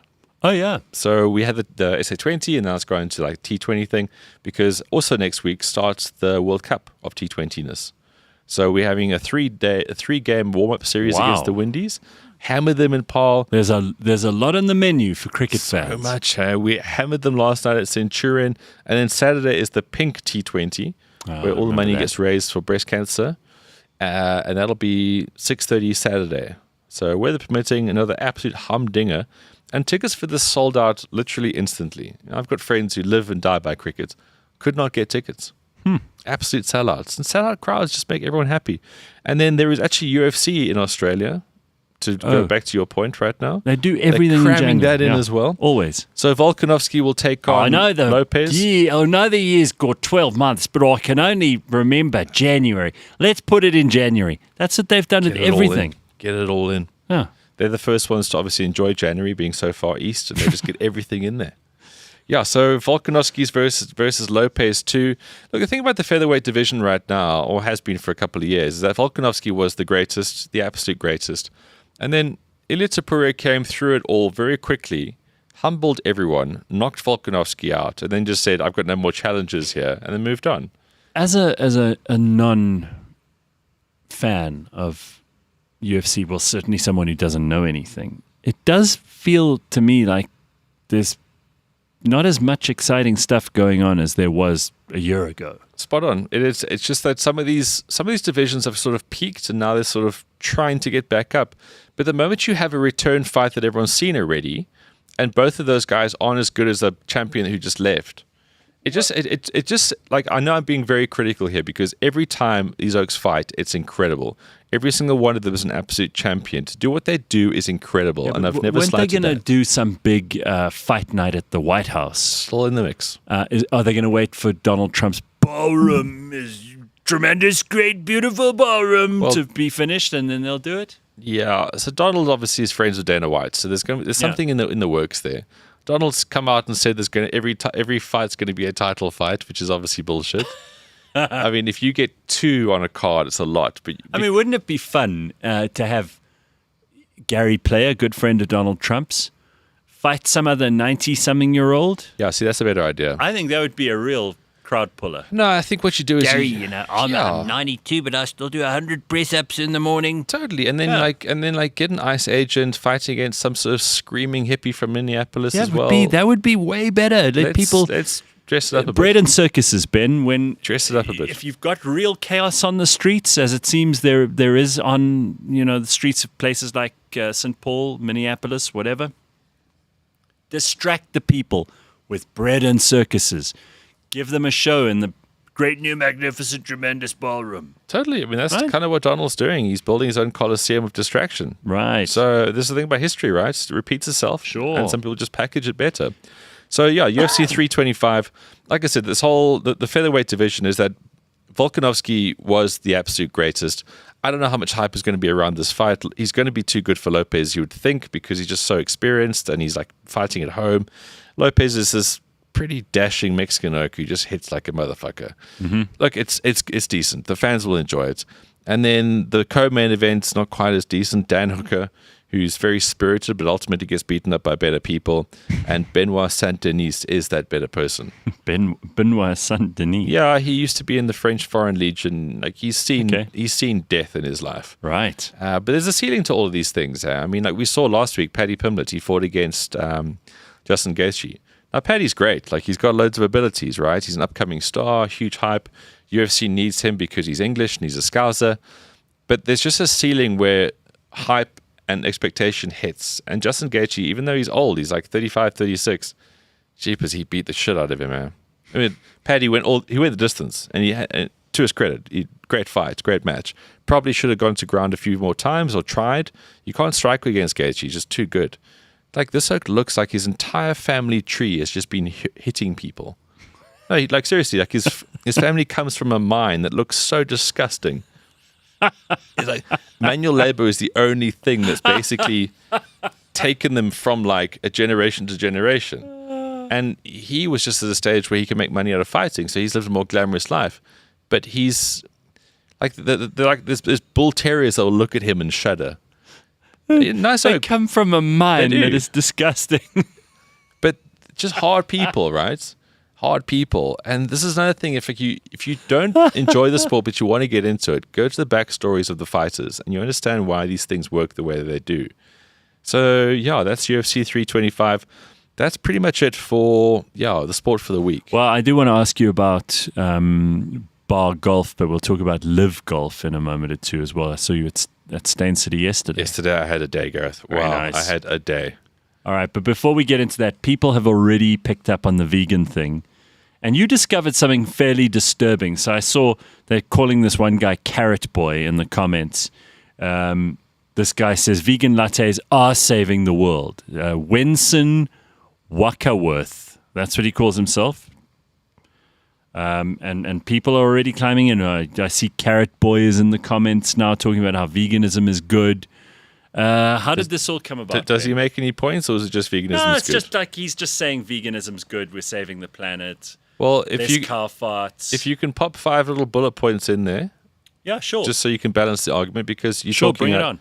You like it's mostly shit, guys. It's just What did you discover this week? the fact that like the bees in America are absolutely massacred, so you can have your stupid almond milk. Yeah.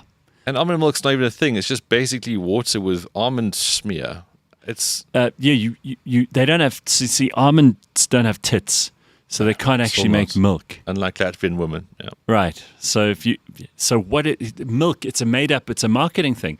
In order to get the almonds, enough of them to make the milk. And by the way, it's made out of all the shitty almonds that no one wants, because the good ones are turned into, they've sent out as the nuts themselves, or they're made into marzipan or God knows what else. And marzipan is only for grannies. Let's be honest. Of course.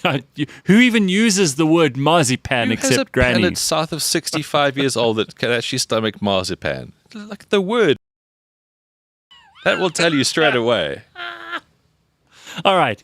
But they use all the leftover shitty nuts and then they crush them up and they squeeze whatever they can out of them. And they just don't have enough. And it's because there's now a market for almond milk.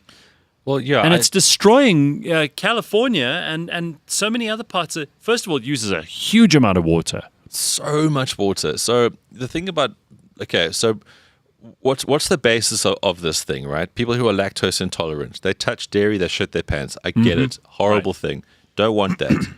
So there has to be milk substitutes, basically. People who want the sensational taste of milk. I totally appreciate that. But then look at the cost of these things, right? We're always told about the cost.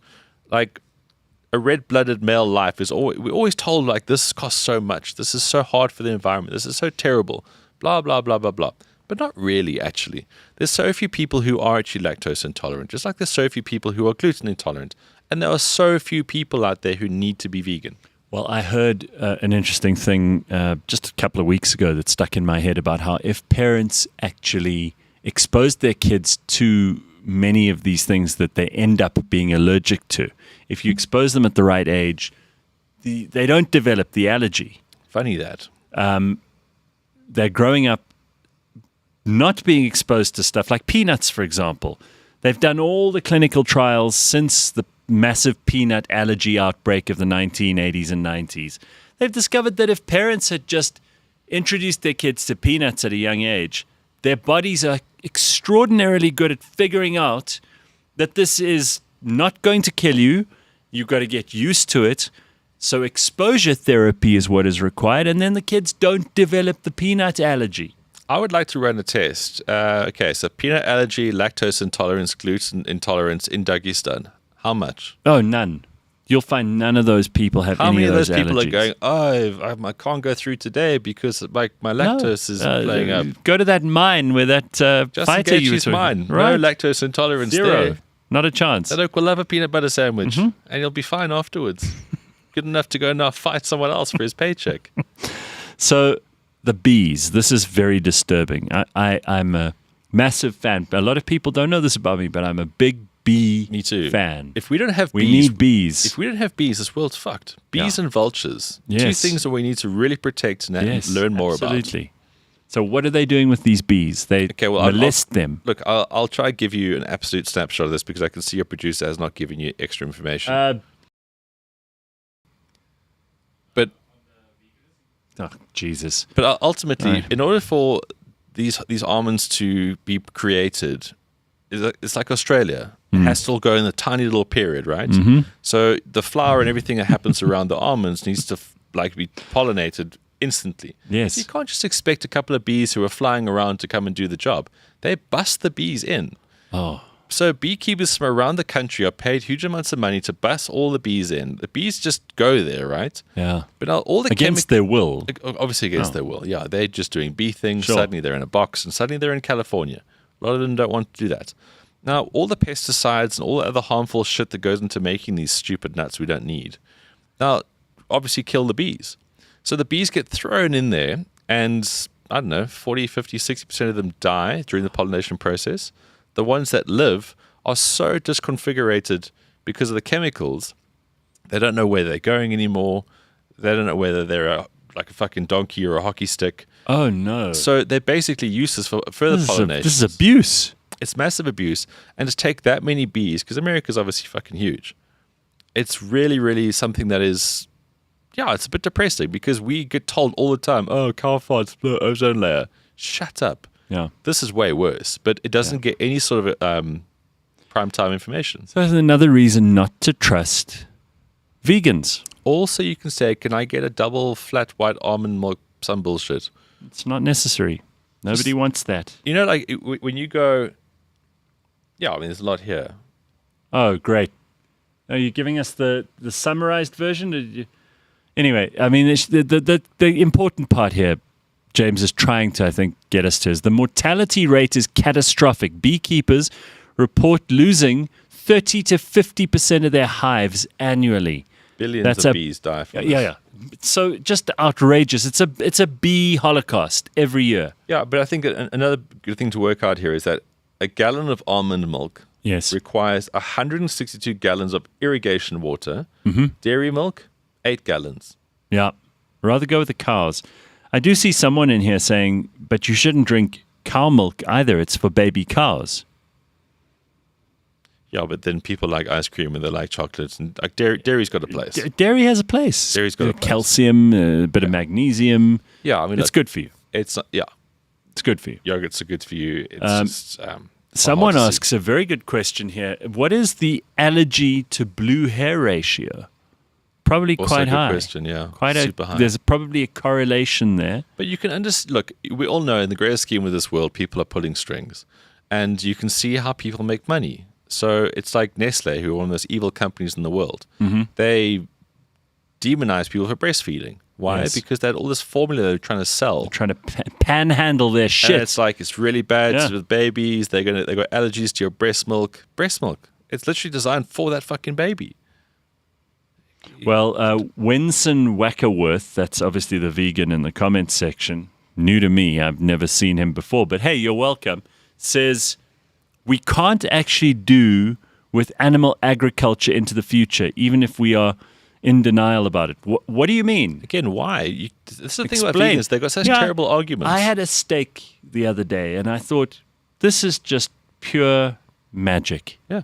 There is nothing that makes me happier than a steak. And look at your hair and skin. And by the way, I like a tomato salad every now and then, but it's not a steak. No. You're not going to replace that for me. And Bill Gates with his lab-grown meat, I'm not falling for that shit either. I like a steak. It's utter bullshit. So I don't know where you're getting this Winsworth, Wonkel, whatever. You're wrong. It's always great to hear the counter arguments because that's how we learn. But when your counter argument is, it's just better for you, or that is so bad, that's not an argument. That's your stupid opinion. Explain it. Yeah. All right. Well, I'm very glad that we dealt with this because who else in the world of podcasting is paying attention to the bee holocaust? It's a massive holocaust, Gareth, that upsets me. I lose sleep about it. Right. And well, everyone should.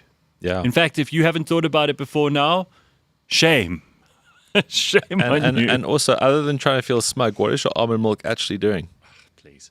I bought almond milk once, and I thought, let me try this. Everybody's talking about it. I did too. I think it's still sitting in the back of the fridge. I need to throw it away. Well, I'm not participating. It hasn't gone off, of course. I am because not it's not milk. participating in the bee holocaust. It's a bee holocaust, guys. You know, when you go overseas, especially in like the eastern countries, when you buy cigarettes, you see pictures of oaks with like inflamed goiters and no teeth and basically like holes in their face. When you go buy your almond milk, look at the bee holocaust. They should. That's the packaging. Inflamed goiters. Yeah, the packaging should just be the bee holocaust and what the world will look like with no bees one day. It'll look like Gaza. You want Gaza? Keep drinking almond milk. All right, let's take a look at sports travel. So every 2 weeks we do a thing with travel.co.za where we introduce you to a new destination that you may not be aware of. We talk a little bit about the travel industry, how it all works. Last week we had some fascinating info from Martin Wiest about these floods in the Kruger and what that's meant for people because it's made planning holidays that much more difficult. There are bridges that have washed away. Yeah. The Kruger National Parks is going to cost them R500 million to fix all the infrastructure damage. Definitely more than that. Well, that's quite a lot. Let's just stick to that budget of 500 million rand. They've got lots of repairs to do, particularly in the north of the park, apparently. And then, people have got to reschedule things, move flights, move accommodation. It's a big, big deal. But obviously, this is our part of the show where we get to talk about the stuff. So this morning, we're drafting in a well-known expert on sport and then also an expert on travel, because that's what you've become in the last year or two. My passions rolled into one. There we go. And here he is. He's never been in the studio before, but thrilling to have Ben Karpinski, travel and sport Nice to be here, expert. Gareth. Yeah, I watch the great to show have you every here. week. Yeah, it's very cool. Very Thank good. you. No, nice be to here. see you. All right, so tell us, Ben, as part of our window seat this week, how this idea of sports travel for ordinary people, not for people who are on a team where that is taken care of for them. How big is this? How do you see it growing, and what information do we have about this market so far? Gareth, it's one of the most exciting sort of newer industries that people are talking about nowadays. You know, I think when we all grow up as guys, we think about fast cars, mansions, all these amazing things. Hip hop culture, basically, that snapshot, those music Yachts, videos. yeah. We think all our money's going to go towards that. Yeah. But as you get older and actually have real friends, all you want is experiences. All you want is memories. And, my year last year was a prime example of just creating the most incredible memories. And it was all done through sports travel. Yes, I love sport. Yes, I love traveling. But there are so many different things that can appeal to so many different people that you don't have to be the purest of sports fan to go to something. You mentioned when we were talking last week about this week's show that there are a lot of dads who, for example, as a birthday present for one of their kids, and I know a couple of people who've taken their kids, if they're a big Man United, who knows what kind of terrible things have happened to a child in that house that they've ended up a Man United fan. But maybe that's their thing, and then they want to go to England and watch a Man United game. Yeah. And for Fair some share dads, dreams. that's like the ultimate present to give your kid. And Well, you might not be super, super wealthy, but that is the dream. You've saved up for it. You've made plans. You've, sold your mother and the sister of the young boy into slavery, but you've got the tickets to Old Trafford, for example. Yeah, it is. You know? There's so many milestones. So whether it's like a first father-son trip, either way, I think that's a beautiful experience to have because, again, memories forever. There's so many other milestones like 21st golf tours, or it's my 40th, we're going to a World Cup, or it's my 50th, I'm going to finally go watch my English Premier League team. All of these really cool milestones people can tap into. And it's like the excitement of like planning for these things. So, yeah, I mean, if you're super rich, pick up a phone right now, you can make the call. Or, like most people, just plan for it over 4 or 5 years. And then for 4 or 5 years, as you're watching the games, the banter with your mates about, well, when we go there, this better not happen, or when we go there, we get to say this. And also, like, life cycle of teams. I mean, if I look at my team right now, Arsenal, they've got a good run, a good season together right now. You've seen them play live. I haven't. No. But I See, have this to. would be the perfect thing for you to do. But this is the thing, I have to. Right. And my dad grew up in England. That's why he's an Arsenal fan. He hasn't seen them as an adult. I imagine you and your dad going to see them together. That would be Ah. like, but that's the thing. With sport and travel, would make a lifetime memory and something we'll Ben. talk about forever. It's experiences, but it's also occasions. We don't have occasions as much anymore because now everybody's online and everything happens and it's easy to just get on a feed or watch a stream or whatever. But most people want to be at an occasion. They want to be part of it. They want Yep. to dress up. Totally. They want to plan the whole thing. They want the trip there, the trip back. It's all part of the excitement, right? Yeah, and you Sorry, because this is your first time in the studio. All right. Can we offer you a coffee or something? I'm actually okay, thanks. James? I've still got some water here. Can you make me a coffee? We'll judge your coffee making skills. I'll find something for you to do. Thanks, James. Yeah, Gareth, Thanks, it James. is. It's the occasion around that. And another cool thing about a lot of these events is that they're in amazing places in the world as well. So if you are like, I really love to go to Rome, I just can't really justify spending that much money on just a holiday or whatever. But if it's like a Champions League final, or Yeah. if you're going to go watch an ATP tennis event, whatever, or like, your reason to go to London is Wimbledon. Sure. Your reason to go to America is the Ryder Cup, or the reason to go to Australia is the Olympics coming up, whatever it may be. You can plot your way around the world, guaranteed. When there's a big sporting event in a city or whatever, you're going to meet people from all over the world with similar kind of interest. The city puts on its best face for you. It's just a really cool way of seeing the world as well. I think this sounds amazing. So are you already talking to the people at Tervis Travel Services about kind of putting these packages together? Well, Because I think there'd be people who'd want to buy right now. Yeah, I mean, like, thanks to travel.co.za, last year was probably the best year of my life in many ways because I got to hang out with people who want to go do cool things. and for me to go and learn and see all these things. So this year, it is the greatest year of sport when you throw everything together. Okay, we missed the boat on the Winter Olympics, although you could get some last minute deals I'm to go sure watch there's that. still some people who could. But we've got Live Golf at Stain City. That's so people coming here. From That's all over just the world, for here. Okay, so if you want to just start locally, no almond milk. No, I don't want. No sugar. Just ordinary. You think I'm joking? No, I'm serious. Yeah. Get on with it. So yeah, if you want to start local, March 19th to 22nd, Live Golf in Stain City right here. I was there yesterday as like a sort of site visit where there were some of the players. I went on a helicopter flip to see the infrastructure, the build. It's not anything that a local golfing fan will be able to really prepare themselves for. The sheer scale of what's happening, how big these you things are. said they've built a new dam. So on one of the holes, they've actually, you should just get the stream rolls through. I mean, you know what local rivers are like, but they're building it up. They're making it beautiful. There's this beautiful stone wall that's gone up. This course will blow your mind. If you've played there before, it'll still blow your mind. They've got a different configuration to the holes just to make way for the huge stands, the live area. So like Goldfish, Black Coffee, Calvin Harris, they'll be performing in the evenings. Sure. And there's 57 players in Live, including guys like Bryson DeChambeau, Justin Johnson, the Southern Guard local team, of course, Sergio Garcia. There's huge amounts of people you want to watch. So Travel.co.za has got some park and ride packages that you can go through. Excellent. So for like groups of 10, whether it's like work people or buddies you want to get together, we can arrange that for you. Super, super simple.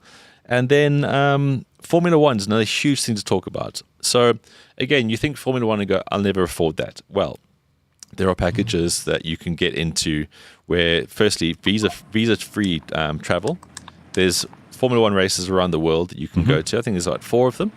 And once you get a package together with people like this who know what they're talking about, you kind of bypass. Which of the Formula Ones do you think is the easiest one to get to, where you'll have the most access, you'll be closest to the action, and it doesn't have to cost you a lot? So going with the visa-free, Singapore, which I went to last year with the guys, because it's a city circuit, you have access to a lot of things, and the race goes and winds around the city. But if you go to somewhere like Qatar, it's not one of the bigger races, but all the drivers are there. It's a fully fledged Formula One. Sure, it's easy to fly to Doha. It'll probably be your most affordable package. It's a night race as well. Sure, the weather's a bit hot, but that could be like a first thing, You don't want to go all in one day and like spend all your money to go to Monaco and then work out, this isn't for me. Monaco is not really, I don't think, for South Africans, if we're totally honest. But, dip your toe with one of those. It's when you deal with experts like this, they've done all this kind of stuff. They've found all the packages. They've got all the preferred suppliers. So it's an easy way of getting into that. So that's what I would look at. FIFA World Cup in June in America. Sure. Now it's quite a big trip because Canada, America, Mexico, there's games all over. I mean, if you were to follow Bafana, their games are going to take place in all 3 countries. So it's there. We've got packages around that. There is demand. It's obviously increasing now that we're in the year. And it's one of those things, It's like we don't really go to a lot of World Cups, South Africa, Bafana. They don't really qualify. It's never a given. They're at this one. And it's the bigger expanded tournament.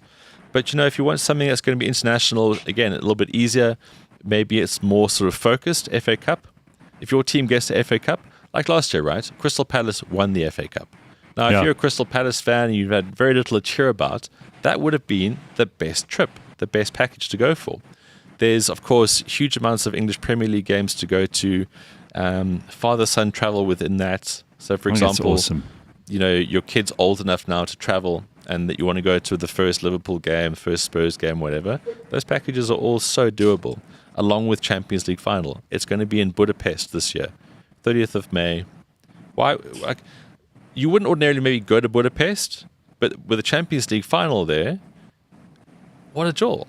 I reckon Budapest would be fascinating. I've been there once, but we were there for like 2 days, and I know I just scratched the surface. Hungary is an amazing Great place to drink beer. It's early summer. So, again, it just reminds you that throughout the year there's something special. So on rugby, this is the greatest rugby year. Next year, I know, is the World Cup, and it's in Australia, and that's another thing to look into because you've got plenty of time to save up for that and get planning. But there is the All Blacks Tour of SA. So again, it's a local thing, so it won't be the hugest amount of expense. There's going to be games coming out. We've got 3 test matches here. The 4th test match is strangely in America. So that's just a different sort of money spinner for sorry. But this tour we spoke about, it's going to be September's a great month. The weather's going to be nice for us. And the All Blacks are going to be here for the greatest rivalry tour. Superb. We can sort you out for all those kind of things. All right. Very good. You can go along to travel.co.za to find out more.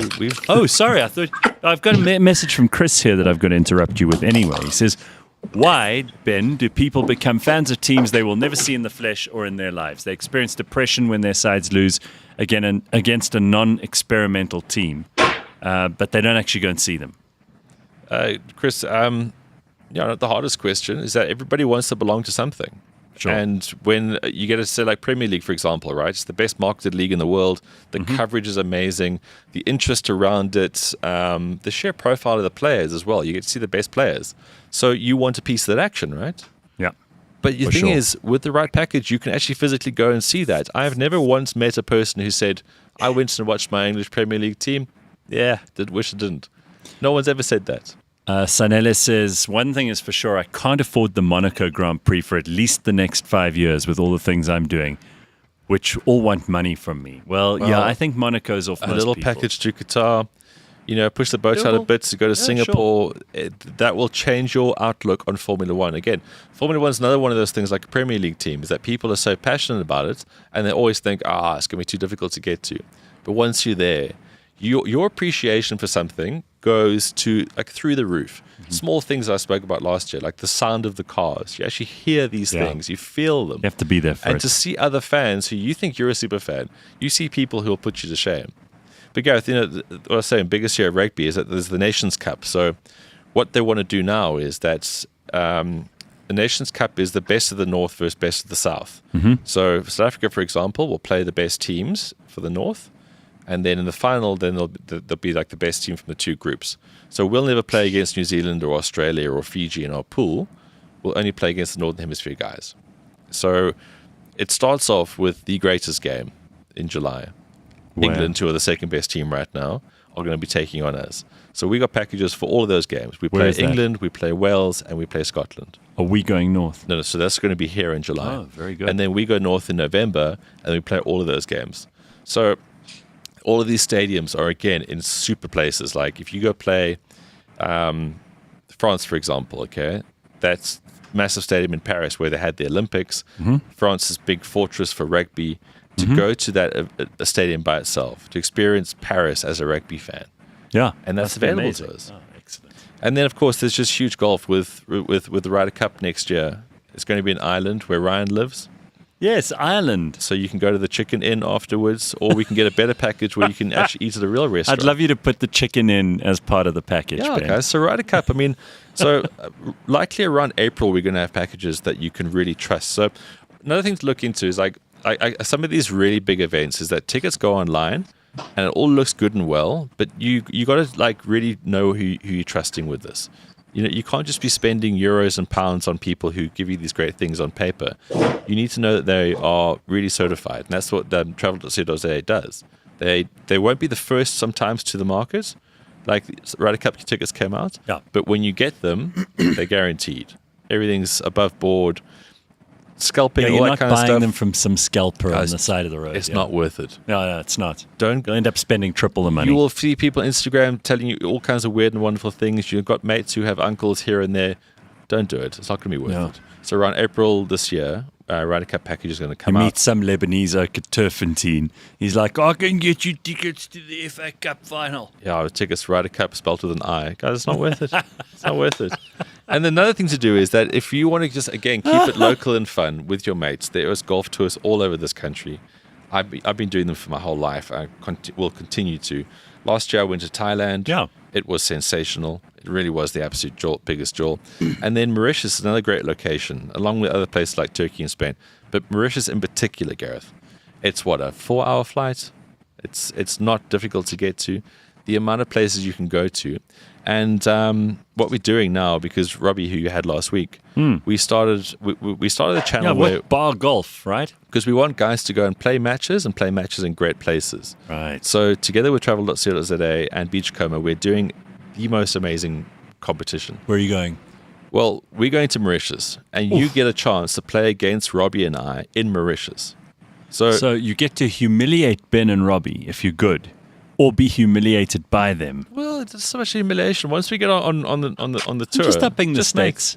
Yeah, so we're going to basically be launching this in the next couple of weeks. If you go to bar_golf_live on Instagram, we'll have all the details along with travel.co.za. Okay, this is exciting. So there'll be a basic mechanic which we're going to share with you at launch, and there'll be opportunities to get more entries. So obviously engaging with the platform.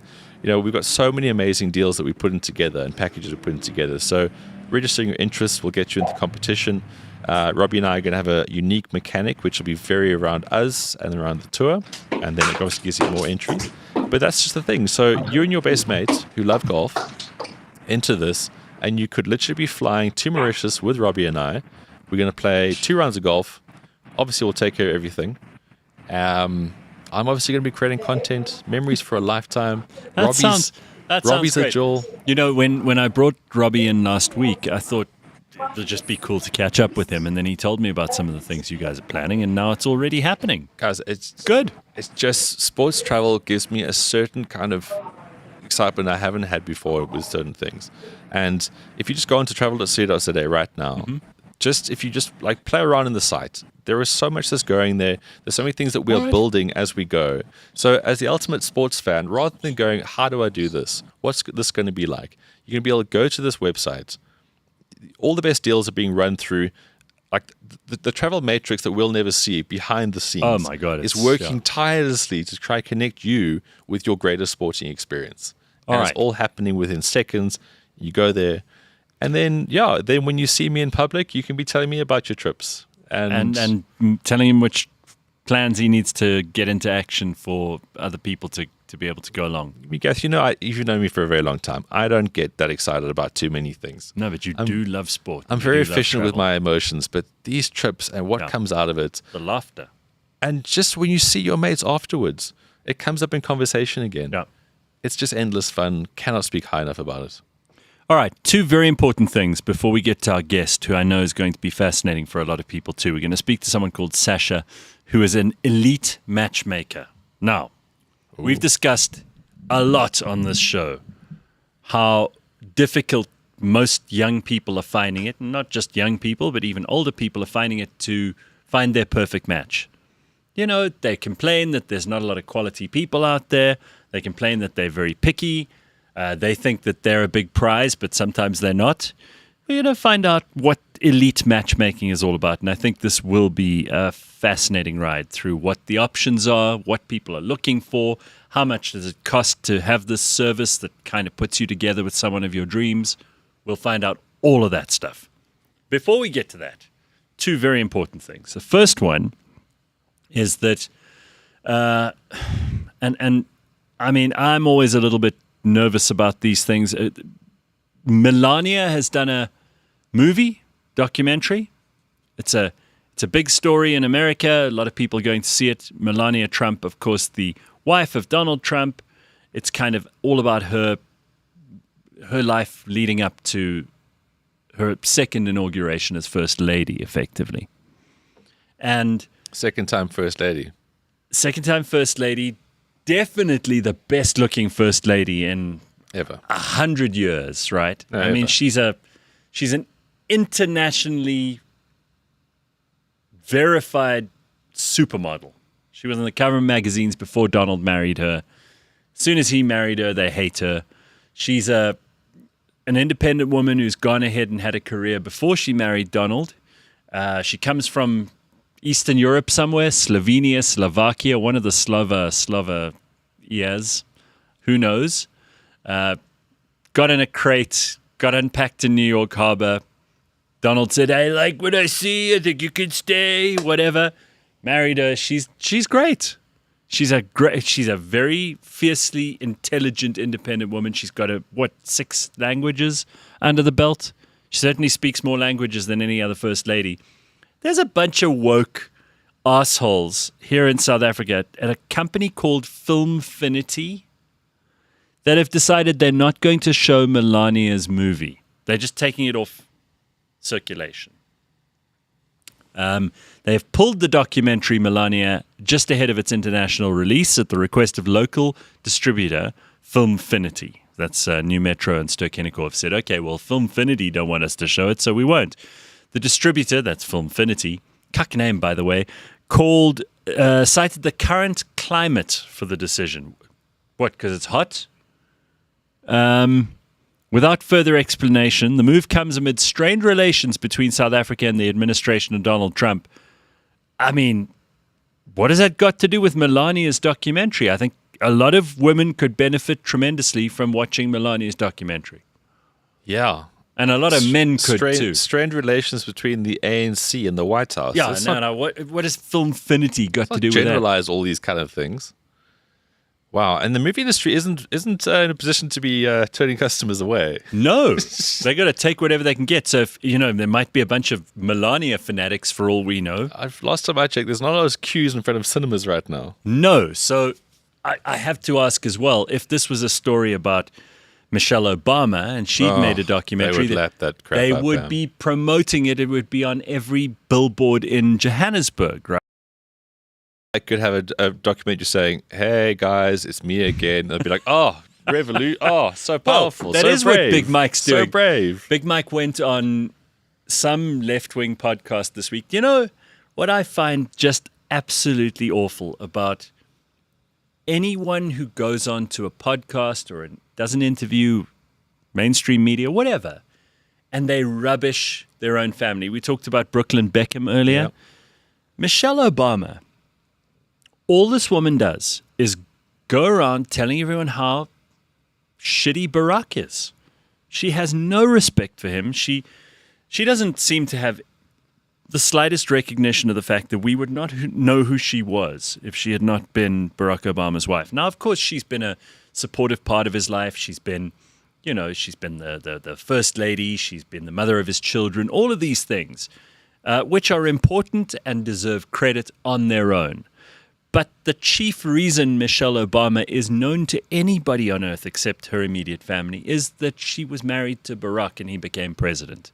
Yeah. She gives him no credit. All she does in every interview I have seen, and trust me, I'm not mining all of the material, but certainly in all the clips that I've seen from various interviews, all she's doing is just saying how, Barack, and he's such a pain and he doesn't listen to her and he makes her life really tough and she suffers and she has to think about what he wants and this woman is just not happy I had no with idea. her life choices. I That mean, she's seems done a very strange thing to do. She's done very well from that marriage, but she has no time for her husband.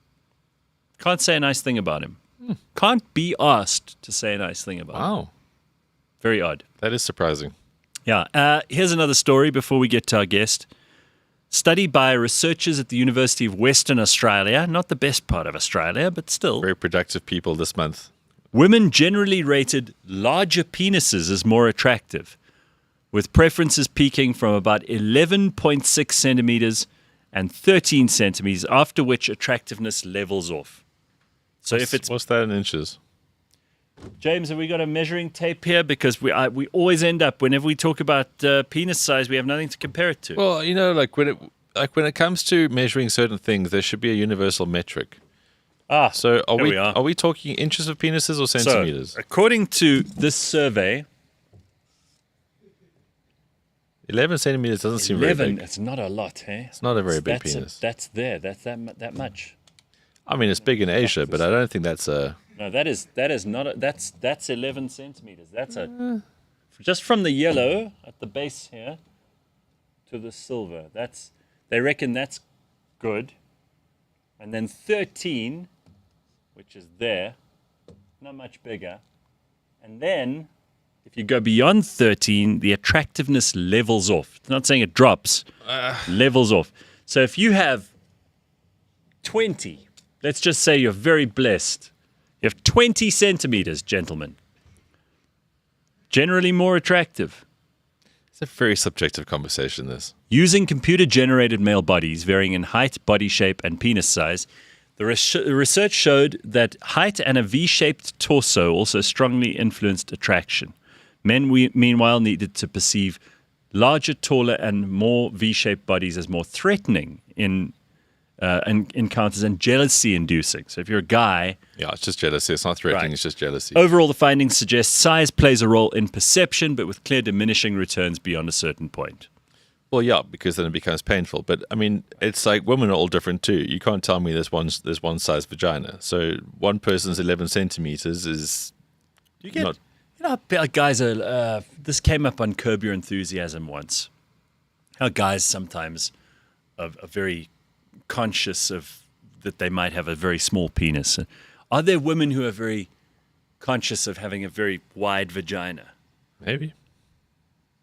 They know that that's something that they're well known for. I mean, like... Guys are like meeting at the bar going, oh, yeah, you know, what's her name? Sarah. Well, yeah, I mean, Very wide vagina. You don't ever want to be in the conversation where you're referred to as, throwing a sausage down a corridor. But, you don't want to be in those kind of Don't want that. conversations, sure. No. But then you find someone who's, look, every pot has a lid, Gareth. I think we're being far too judgmental. This is true. And speaking of pots and lids, have we got our guest ready? Oh, okay. Well, you should have told me that earlier, James. But anyway, good coffee, James. I like it. All right, there are other things we got to get to this morning that are urgent. Been talking about this for some time. So, Number one, Leanne Mole. Leanne Mole is definitely going to have to make the list. Well, we put ourselves on the list last time because we think it's good sportsmanship. You know, if you're going to... Well, we're going to be inclusive, Gareth. It's important that we be inclusive. I think it's also important that you don't take yourself too seriously. Yeah. Death comes for all of us. I feel like it's a good idea to have ourselves on. So we will already... Flex, James, are you guys in on this? Yeah, well, no. Do you want to play the game? Yes, I've got a list of my own. Okay, and we'll all say, what, $100? James is going to come sit down and share the list. Come and sit here and give us the list. Come. Join us on the sofa here, James. We're not here to fuck around. Yeah, I think I've got 100 rons on me.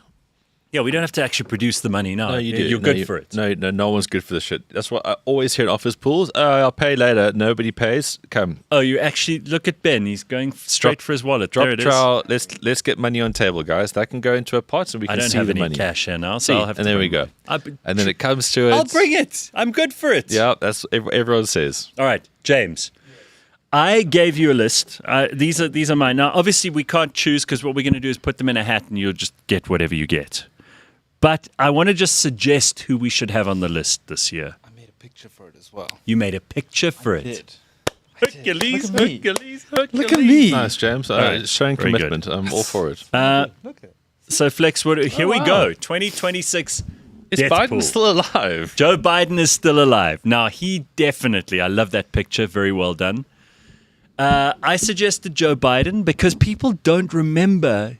And by the way, he's made no appearances whatsoever. So someone who was actually saying a year and a half ago, I'm going to run again. Remember? Just disappeared because he's clearly lost his barely mind. walk again. Well, exactly. So Joe Biden's got to be on the list. Now, you know who Mahathir Mohamad is, right? Okay.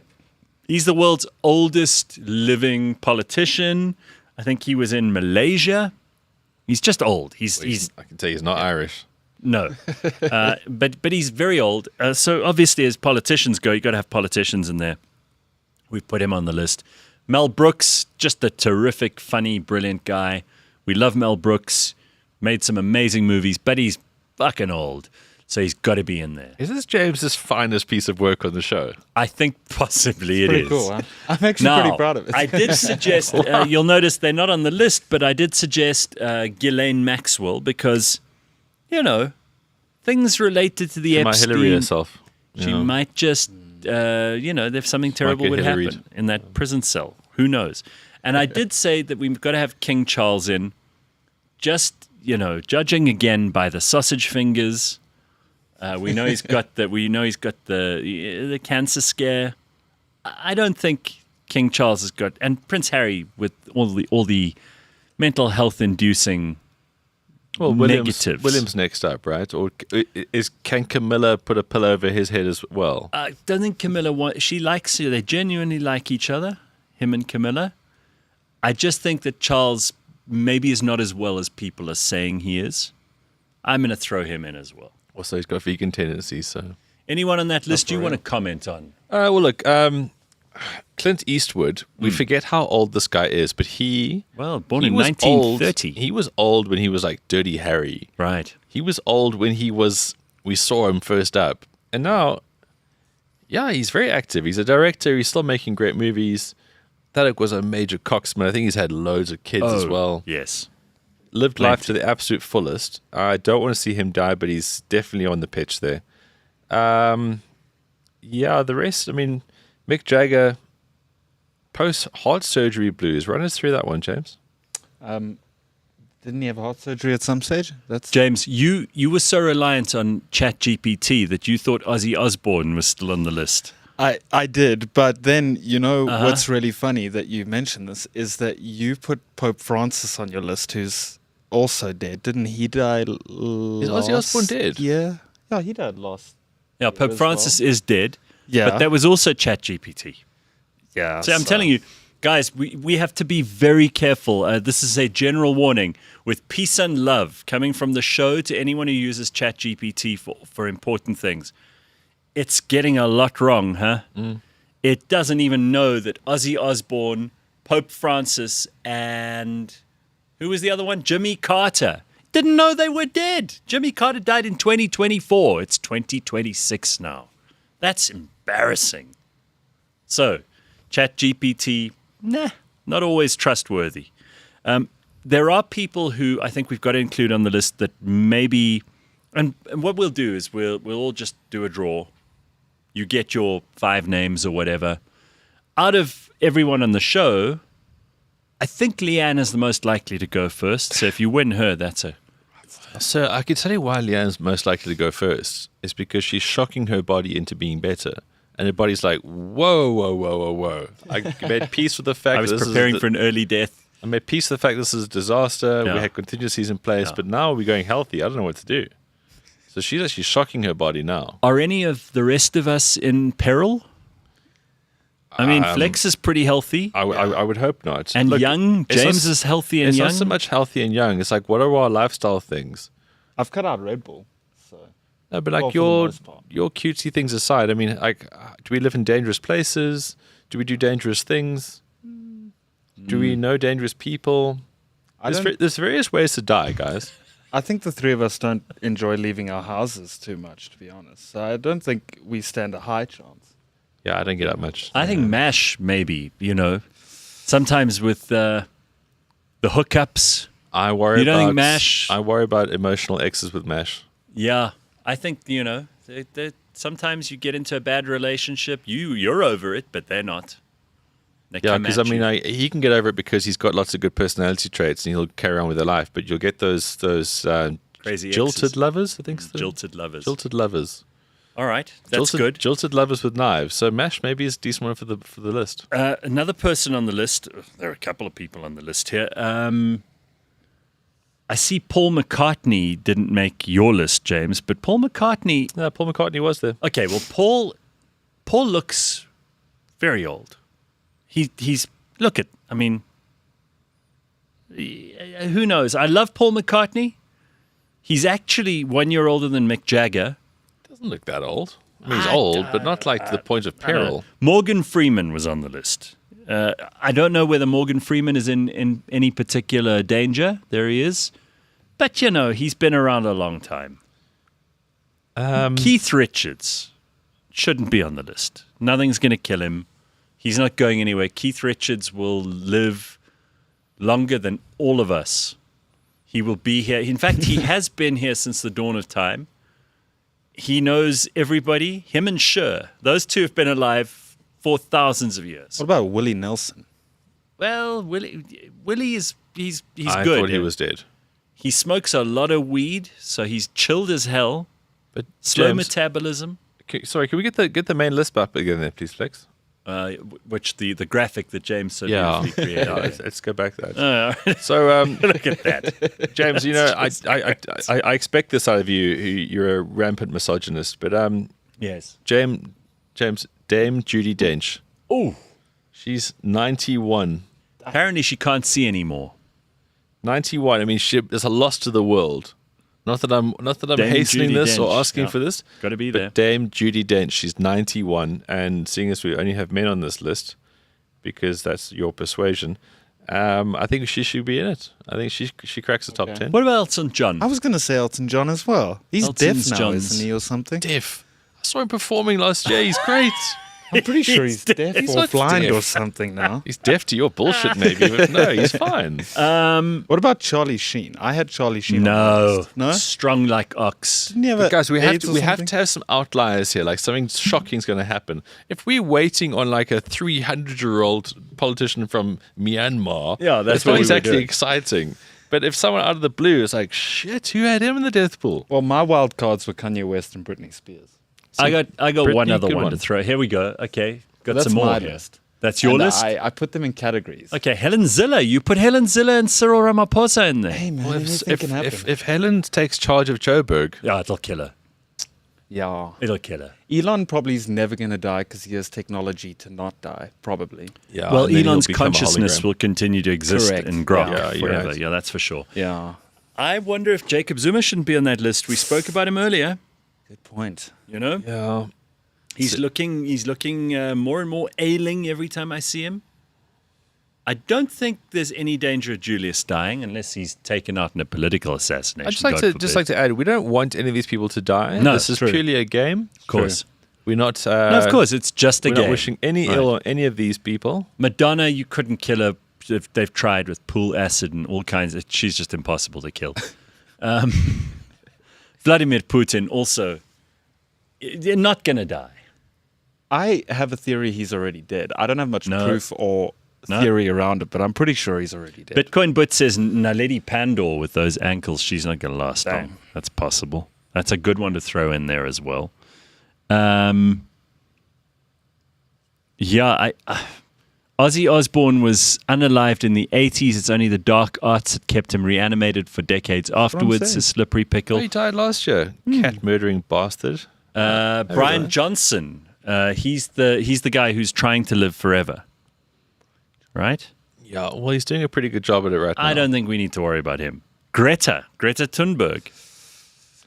Well, she won't die because she only protests against the soft stuff. That Yeah, she knows doesn't should go be to safe. really dangerous things. she also won't die of old age. It would just be from like some random protest. Well, she'll or age badly. I don't doubt Yeah. that Greta's going to look 40 in her 20s, but she's not going to die anytime soon. Okay. And also, those Scandinavians have good something. constitutions. They really did. So, James, I reckon add Dame Judi Dench, and I think Also, add Celine Dion. She's been Actually, very ill, and she's she's got that been- stiff person thing going on. yeah, Don't think she's got a lot of time left. her heart may not go on Wow. Yeah. much longer. You know, Uh, little Titanic. Piers reference. Morgan Nice. broke his hip the other day, or Did he? yeah, I think he's maybe worth putting on the list. Bruce Willis is dead, right? Or is he still alive? He's still alive. He's losing it, though. Bruce Willis? Bruce What about Willis. Harrison Ford, who's 80? No, he's fine. Harrison Ford's fine. Bruce Willis. Huh? We're gonna Bruce we're gonna Willis. get like 10 names each here, basically. That's fine. The more the merrier. Dick Van Dyke is 100. Yeah, but again, and, Nobody really cares about Dick. I'm sure he's a terrific guy, but no. but it's like watching a tail ender get dismissed on like day 4 of Yeah. a test match. It's like, yeah, that's no biggie. You know? Kanye, he could, He's my wild card. he Yeah. could unalive himself. decent. You know? Look, I Very think- unstable. I think Did you Bie- hear he apologized to the Jews this week? Good. He did. No. I think Bieber should be on it as well Bieber. because he's dead inside. Fair. Yes. Yeah, that's true. So I think Justin Bieber's a decent wild card. Look, Britney, Oh, you know I love her, but she's also she's been threatening. She's been on that list for years. it's not so much that they die, it's just that they no longer live. And I think that's where Britney's head's at right now. All right, I like it. We've got a lot to think about here. This is very good. All right, Chaz, well, look, I put my 100 on the table. I will add my 100 to it. We need 100 to go into something. Yeah. Then we need to draw names. Flex, you're in, huh?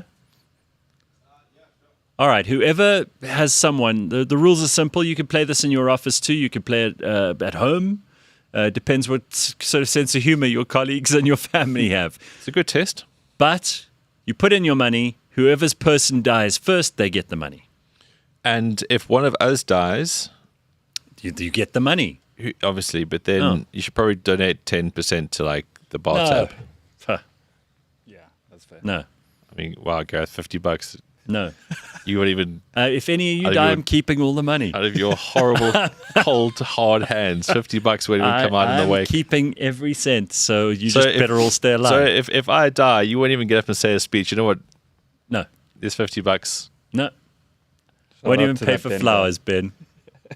I might not even pitch. The way I justify it in my head is very morbid, but I thought about just in the last 2 seconds what might happen. I'd go, well, Ben never really liked going anywhere anyway. And I don't like going anywhere anyway. I think the best tribute I could pay to Ben is to just stay at home. But guys, there's a wonderful moral to this entire story here. When you become okay with dying, you become much better at living. Yes, you appreciate So being let's alive. have a laugh How do you become okay with dying though? by Like, how having do you death just- pools like this and talking Yes, about exactly. that's Taking the it. piss. Mock death. Okay. Just quickly, this is interesting. Google's DeepMind, we were talking about how much AI gets wrong, but Google DeepMind has developed an AI model called Alpha Genome that can analyze DNA to help scientists understand how tiny genetic changes contribute to diseases such as cancer, obesity, and dementia. This is useful. The model focuses especially on poorly understood dark genome, predicting how genetic variations affect gene activity, expression, and splicing, even down to every single DNA letter. Researchers say it could significantly speed up the discovery of new diseases and disease causes and drug targets, though it is not yet perfect and needs refinement. Experts have nonetheless hailed Alpha Genome as a major milestone that could transform genetics, medicine, and future gene therapies. Obviously, the big use case for this will be if it can find out which genes eliminate inherited diseases and it can take them out of that ladder. That would be amazing. And And if it can- probably machines are the best to figure this out because they've got unlimited computational skills. It would take humans months, if not years, to try and figure that stuff out. It can compare the genomes of hundreds of people, locate the common gene that gives them all a certain kind of problem, and eliminate it. And that could go to behavioral things too, like communism, wokeism, Yeah, if we could just figure out. victimism. Yeah, even anxiety. So you're a major victim. Let me just splice that little gene over there so Right. you'd be a bit of a less of a bitch. And you can start being useful in society. Useful, that's it. What happens to the world if like the life expectancy rate shoots to like 150 or something ridiculous? By, Hunger like Games. removing all of these. It could do, and probably that would be fun, as long as you're not, we don't know what a 150-year-old person looks like. Jeez. It's probably not a good scene. So if you can still look 60, Madonna-esque. Yeah, but like, even with work, and we've seen it with Simon Cowell, you get to a stage where you can put work into yourself, but you will always be 58, 60, whatever he is. yeah, I think he's closer to 100 by just judging by the work he's had done. You can pull your hair, your face, your All right, things. James, go and get the guests sorted out. And while you're doing that, just find us the ads that Ben got on his Instagram. I do have those. Okay, we got to talk about this. We got them. They're Ben, loaded. I'm very concerned. Your algorithm is picking up some extraordinarily shitty stuff. Before I go, can I just say that your algorithm gives you ads based on what you search? I just Guys, want to this throw is that out there, generic. and then I'm going to walk Blow away. it I out, don't Ross. know. This is generic. I don't Everyone know, gets this Ben. shit. I don't know. Can we just see, Flex, put up those Guys, ads. I look at sport and This cats. is what came up on Ben's Instagram, and we're going to try to describe for you what is being advertised here. It's very hard to tell. So Okay. everyone gets a Temu ad, All right. right? And now it's like, buy these products, shop here. Describe what's going on here. On the right, blow up doll. Got it. Makes perfect sense. Is that what that is? See, that looks like that Latvia chick who Flex it and I does went actually, into. yeah, Two it blow up does. dolly. Not a bad looking blow up But doll. what is going on the left there? I think it's a pubic hair shaver. Ah, that's smart, Gareth. Yeah, that makes sense. because they can't show the beaver. So they have to show that they would be shaving if there weren't See, this underwear in is the how, way. I didn't get that. So Okay. I'm not exactly a But prime this is what's client. being served to you. So this is what they think you need. They think you need a pubic hair shaver What and do a they blow do with the smaller nozzle, though? Maybe that's for your nose. Okay. You swap the Sorry. Sorry. the tit at the Gareth, end, this and is you what I can need you in my can go life. from You- your beaver to you your make things nose to your simple. ears to your. Okay, so Asshole, who knows? beaver trimmer blow up doll. Got I it. think so. All right, what else have we got? Whoa. Okay. All right. The one on the left seems to be some sort of back stretching device. No, I reckon that's a sex couch. A sex couch. No, that's absolutely a sex couch. All right, let's describe it for people who are not So- watching. It's a grey velour cushion of some kind. She appears to be on the bed, not on the floor, which may be a clue to the sex couchness Well, of you would it. think sex couch as she's availing a certain part of her body into an accessible area. Right, so she's lying with her ass up and... Yeah, that's pretty practical.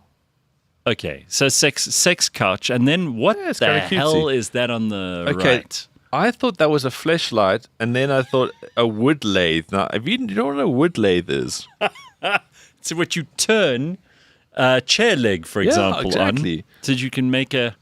so now why am I being advertised pure sex things with a chair leg maker? No, but it must be some sort of complicated sex toy. I failed to see how it works.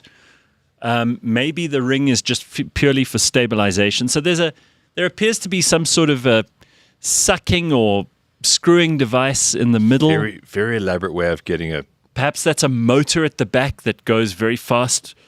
Either way, that's going to be a tough ship on the old courier. And it does say wood lathe underneath. So you're making a leg for a table, but it's going to be a tough purchase, that one. Yeah, I don't know how you're going to explain that at It's customs. the most sexual looking wood leg I've ever seen. Any guesses from the producers on what that might be on the right? I mean, it might just be a lathe. It might just actually be for... See, you know what it is? I think it's a 3D printed sex toy maker, and they've put wood lathe there to get through customs. That's my thinking. Just Okay. like sex bed, you could also just say, cat bed. But the way that she's lying in there, you can see sex bed. All right. What else have we got? Sex couch. Ooh. What the hell? What is happening on the left there? Is that a woman's breast? Is it a lightsaber handle? Is it a nipple enhancer? What is that, guys? Any guesses? Is that an elbow or a breast? Oh, no, wait. I think that is a heel sanding machine. See, you're so I good think at it is this. for your foot. See, Chinese car, and now all of a sudden No, I look get at it. you. You can like see things visually. You got a sanding machine to make a heel less cracked. Jeez, now I'm starting to feel really bad about myself that I had no idea Okay, what that is. obviously Temu thinks you've got cracked heels. And then on the right,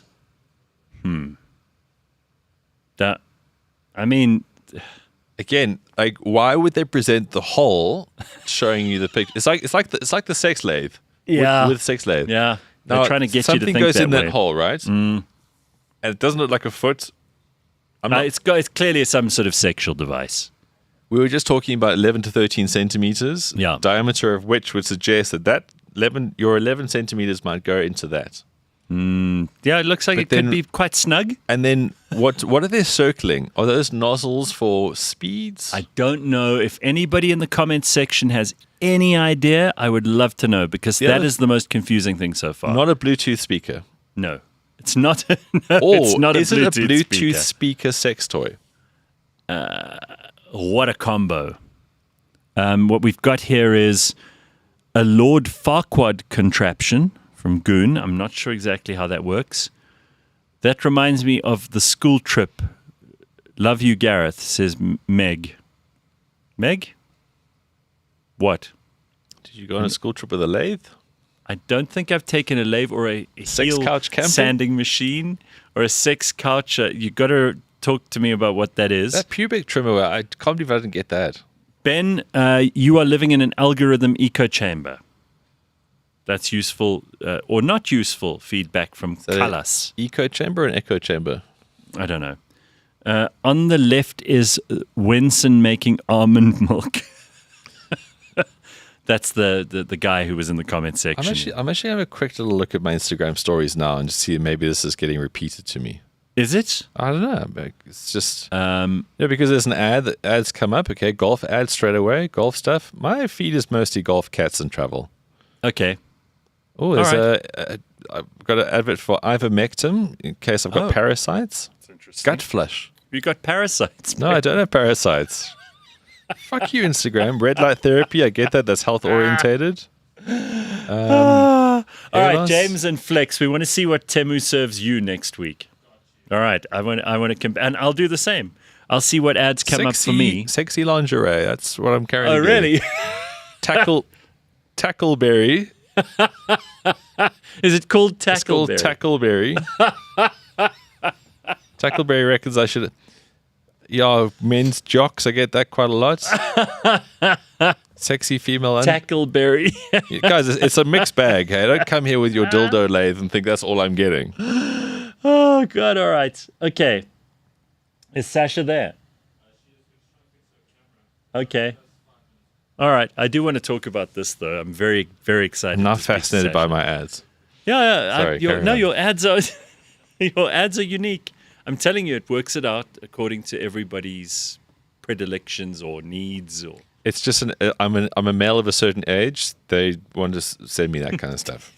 Tackleberry. They probably think there's a woman in my life that I want to buy sexy underwear for. Definitely. But the sex lathe, I'm still confused. The sex lathe is that's definitely the pick of the bunch. That's got to be the most. Our relationship thing. was hitting a plateau, but then he came home with a sex lathe, and no, then everything changed. Everything got better. That was when we had our second. All right, I've also got one other thing I want to show you quickly before we get to our guest for this morning, James. I sent you a couple of things. Did you get the clip with? Oh no, the most promiscuous countries. You got that list? Okay, yeah. So this leading into the matchmaking thing. What do you think the most promiscuous countries in the world are? And do you think South Africa is among them? So hard because every country has so many diverse demographics. I don't know. Okay, so let me explain. I've never whored in countries. Like I wouldn't know. Well, this comes from the Australia Daily. They did a poll. People who've traveled all over the world. People who are international. These days it's easy to do a poll. You just hop on your social media. You could have 100,000 people vote in the poll before you even get to lunchtime. I haven't done a poll. Are they very promiscuous? No. So people asked various individuals from all over the world, which countries do you think are the most promiscuous? Where do people cheat on their partners the most? And Australia came up as number one. Then Brazil, then Greece, then Chile, then New Zealand, Germany, Italy, Switzerland, Thailand, and bringing up the rear end of the top 10 is South Africa. We just made the top 10. Nice to be in a top 10 of something, I guess. Of most I think so. Look, I can understand Brazil. Totally. Yeah, Brazil, you just get the feeling they're all just... Those people all they're rolling the dice endlessly. Right. The rest don't come out as like easy ones for me to think about. Greece, they're too lazy to be cheating. Constantly having a nap. I'm surprised New Zealand's in there. I thought they'd be a little more straight-laced, if you know what I mean. Well, there's just so few good-looking people in New Zealand as well. Who would you cheat with? Who would you cheat with? Oh. Germany. New Zealand feels like you'd be constantly punching down. Germany, yeah, I mean, they are a bit fruity, I guess. Italy, yeah, I guess those guys are Lotharios. Yeah. Switzerland. Who would have guessed Switzerland? Cold. Yeah. A little bit formal, perhaps, less likely to be... See, I would have said America straight away, most promiscuous, because there's just... America's not even on there. It's such a land of excess and status and sluts. I'm not sure that this is an accurate representation, but then, I'm willing to give Australia the credit, but I don't know about some of those others on the list. Look, Aussie women are quite loose. Travel anywhere in the world, they'll generally... like if you're in a bar at 2 a.m, there's a very good chance you could probably take an Aussie girl home. Oh, I'm sure. And then apparently for the gays, Babylon is closing down. Yeah, now this not just for the gays. Bitter pills to swallow this one. Well, how many places are there still in Joburg to go out in, right? I remember when... Look, there's places to go out, but there's places to go out and do certain things. Babylon almost had that sort of old world feel to it. It's just loud music, it's a fun bar to be at, and people are having fun. There's no like status and bottle service like focuses and all that kind of shit. It's more of an old school sort of club. And they were open until very, very late, so that if your other things ran out, there was always somewhere to go. It could be relied upon. Yeah. I've been to Babylon in a Springbok jersey. I've also been there in like in actual adult clothes. Like it's just, it's a magnet. I'm kind of sad to hear about this. We'll see if we can't get Heinz, who Well, the closing night is going to be quite something. I'm sure it'll be terrific. I'm sure that everybody who wants People to may be there not will be there. wearing clothes on closing night. All right, but let's move back into the world of matchmaking. And we said earlier, promiscuous people. We're talking about the opposite now. For many people, it is harder and harder to find somebody who you think you are worthy of and who is worthy of you. You're always trying to find the right combination of characteristics, and some people are very picky.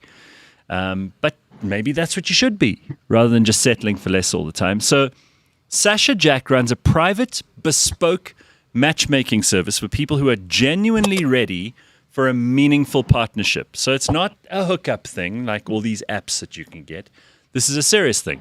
Highly curated, confidential process based on compatibility, values, long-term intent. It's not swipes or algorithms. The emphasis is quality over quantity, a real human insight over dating fatigue. I heard about this from a friend of mine. He's on the line. Is Neil there as well? Neil told me about this at Christmas, which I thought, I trust him. He knows what he's talking about.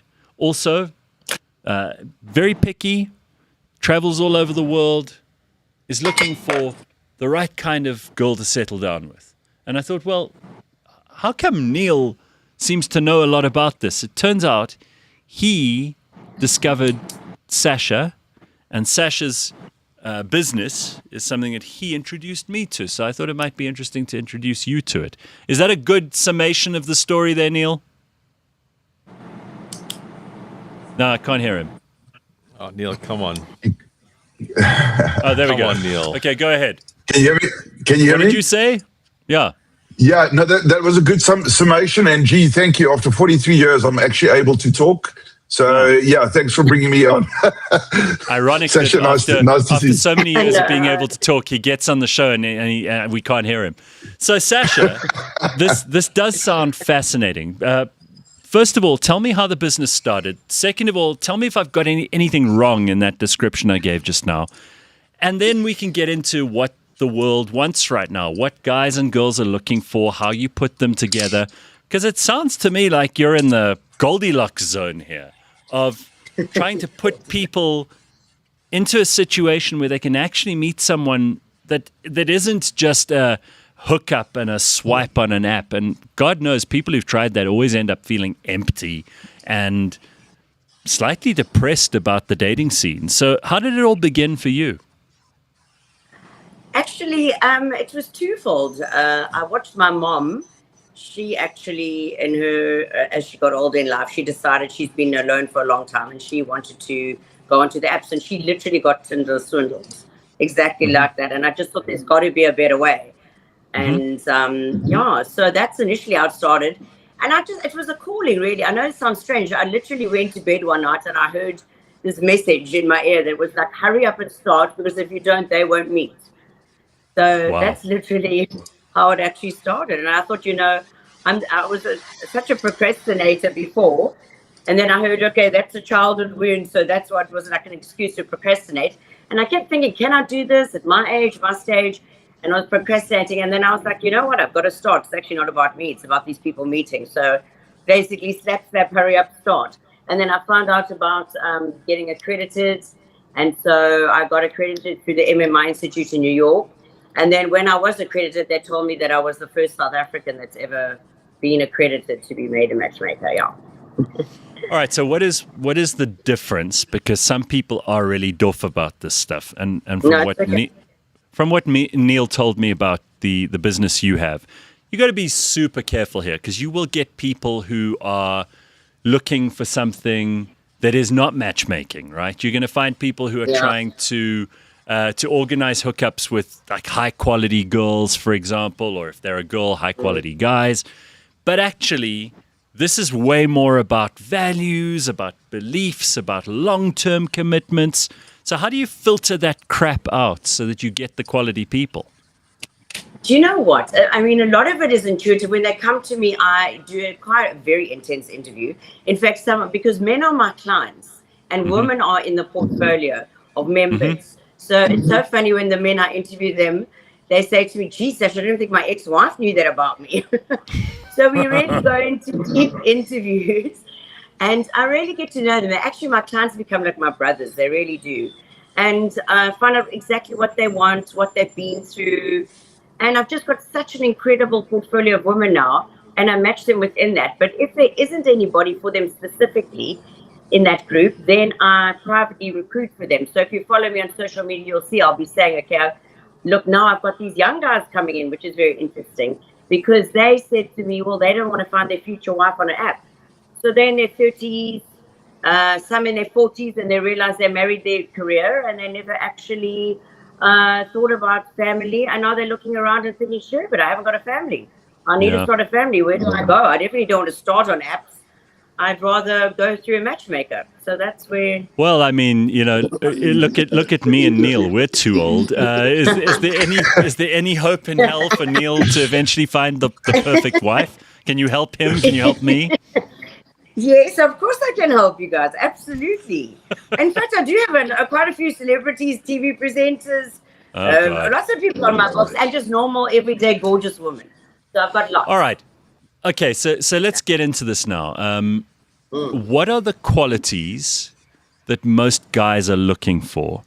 And where are these women sourced from? Because I've lived in South Africa all my life. There are obviously a couple of really, really stunning, gorgeous girls who also have the perfect personality. But you could probably count all those combinations that you're looking for on two hands, if you're lucky.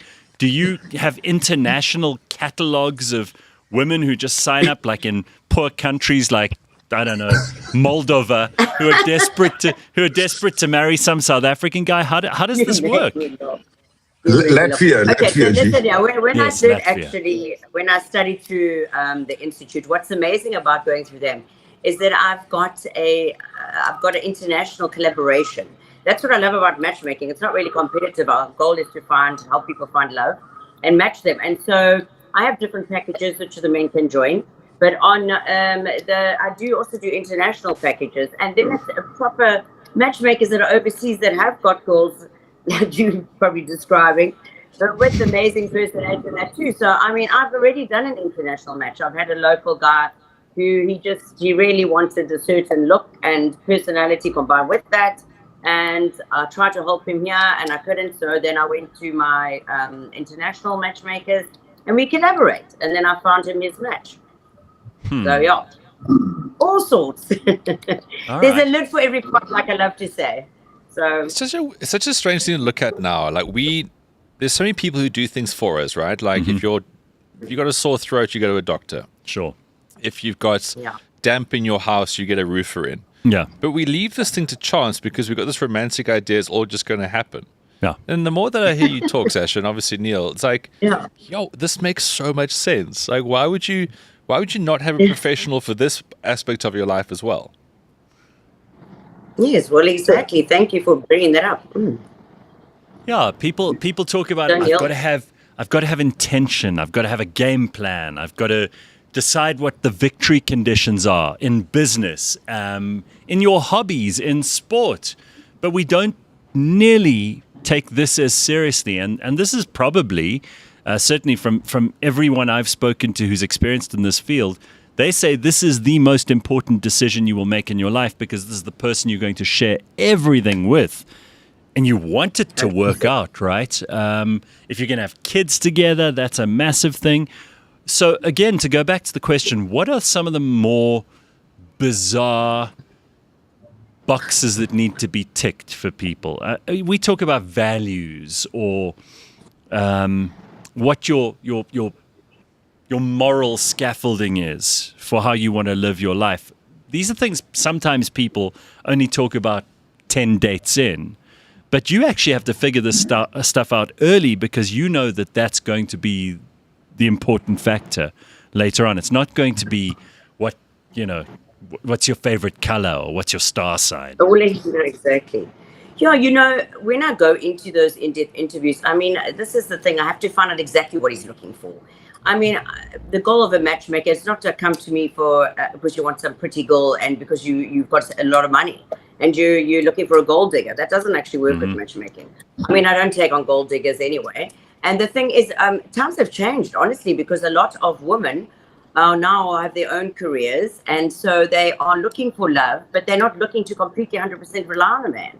And so they're not as many gold diggers as they probably were a few years ago. People just truly are looking for love. And to combine their successes and have intellectual conversation together and build their businesses maybe together or whatever. But I've got also, not necessarily a successful man wants to get involved with another successful woman. Sometimes he just wants the little violinist, but he just never gets to meet this beautiful girl. So I've got all sorts. And that's why when I do the interview with him, I really do filter that. I had a guy who was going to pay the highest package and he came to me and the interview seemed to go well. And then I sent him the T's and C's stuff, and then he came back to me and he's like, oh, I need to go on X amount of dates, and I need this, and you should put this in your T's and C's. And I said, with all due respect, no one tells me how to run my business. My business is successful. I've made a lot of matches. I'm very happy with what I do. And I just think if you were treating me like that, how would you treat one of my girls? I'm very particular with girls. So I really can, I suss it out. You have fired clients before because they're too difficult. Yeah, I know. I actually just said I can't take you on.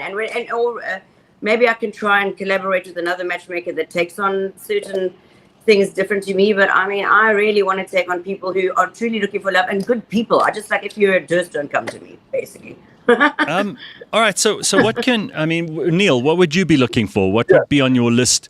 What's on your list of non-negotiables? Just out of curiosity.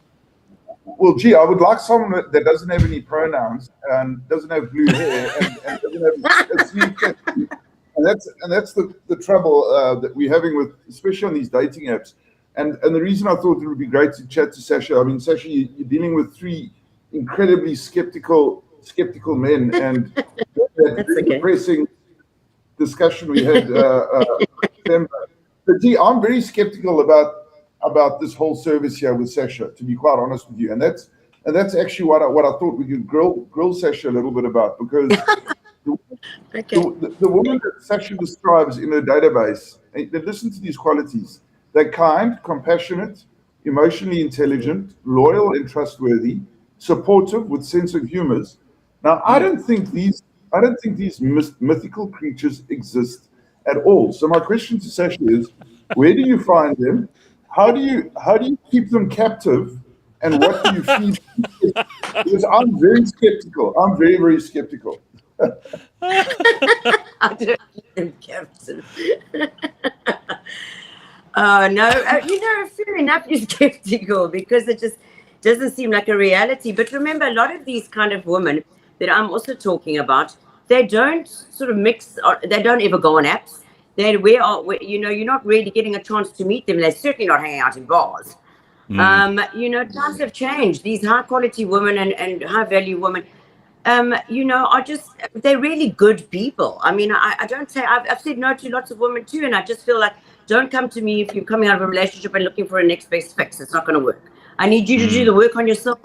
You need to actually really love being single and love yourself enough. I know that sounds like, love yourself, but you know what I mean. Yeah. That's got to actually, and once you're in that position, then you vibrate at a level that is like, okay, now I'm ready for my person, and you'll find the person at that level too.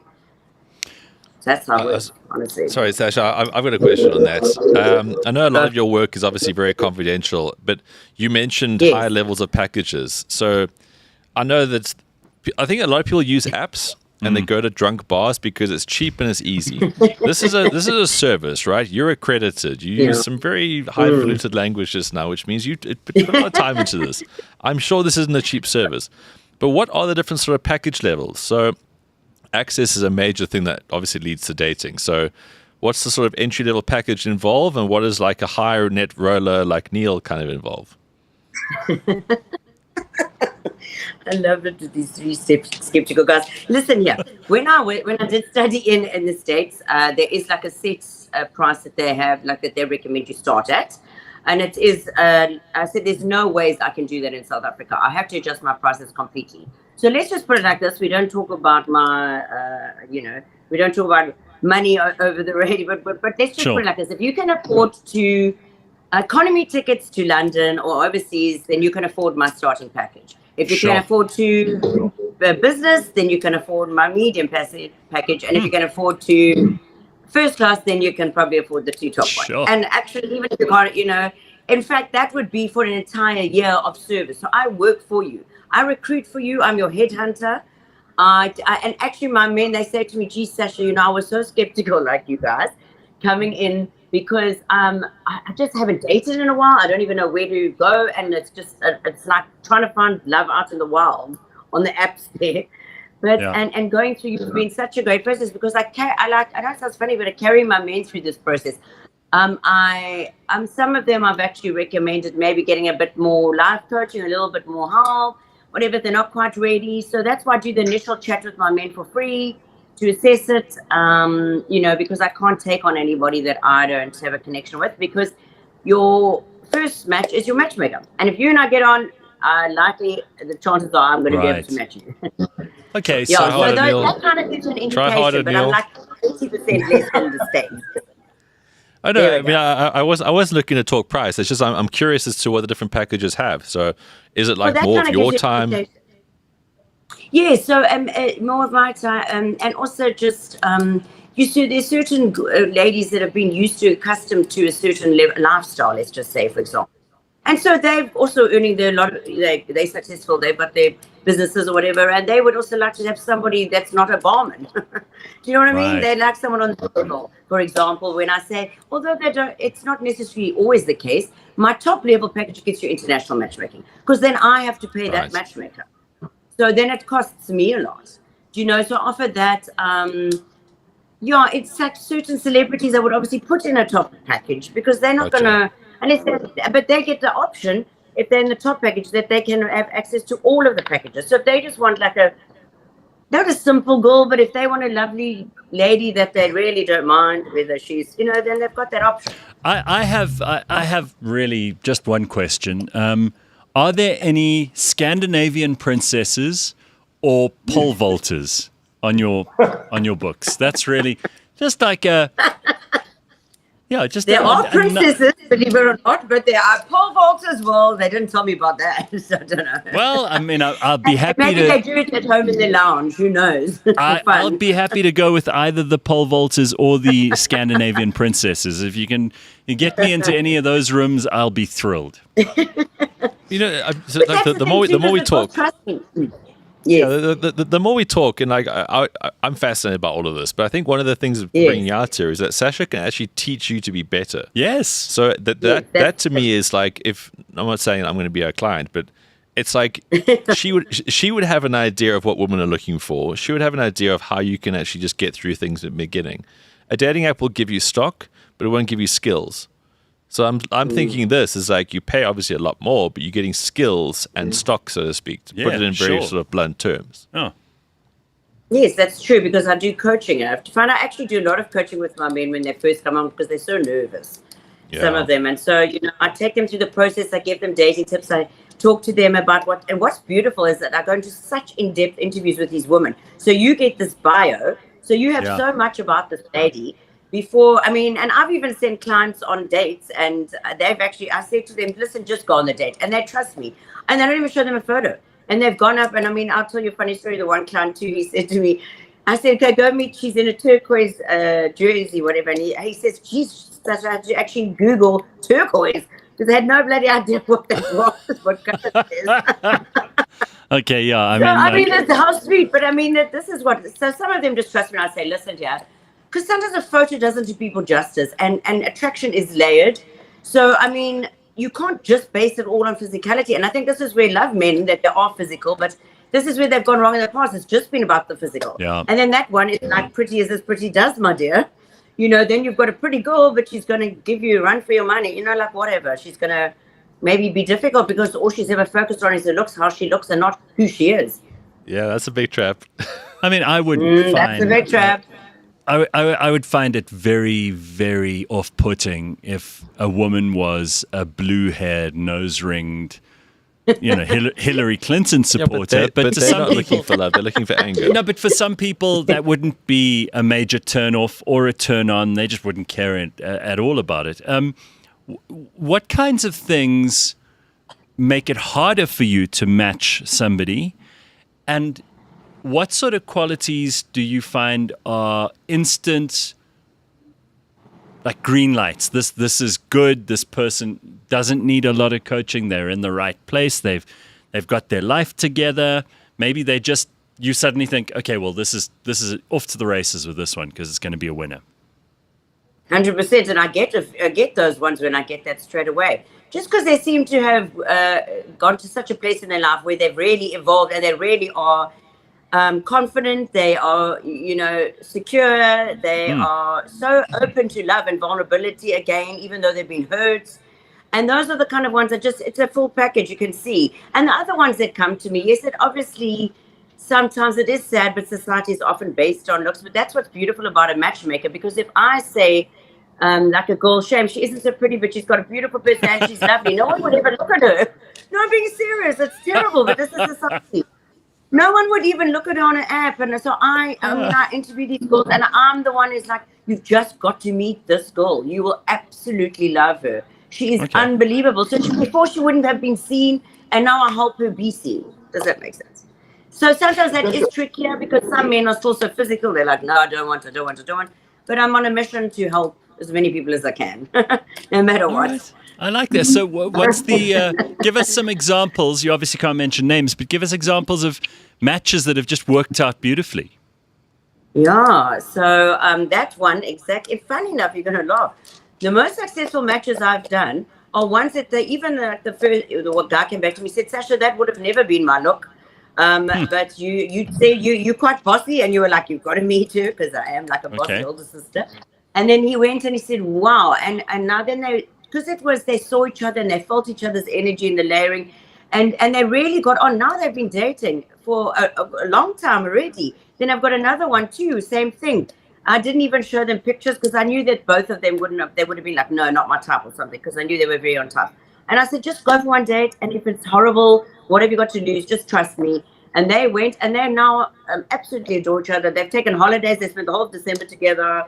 I've also done my first Jewish match. Wow. A Jewish couple, one Jewish, so that's okay. I also do that if you want that. Whatever your belief is, whatever you really wanted another Christian, you're a Christian, that's fine. If you believe in God, but you're more spiritual, although that word's quite woo-woo these days, but you know what I mean? You believe in God, but let's say you're not religious. Then that's also, and that's, I can find people for you within my pool like that. And if I don't have them, like I say, I work with my clients.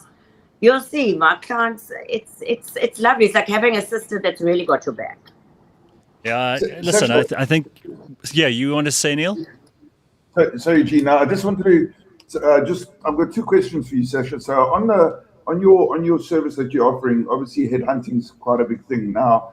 Now Gareth has got a very specific objective, and I would love to see this happen. So could you, if Gareth had to take up your services, could you find him an Eastern European or a princess of some sort?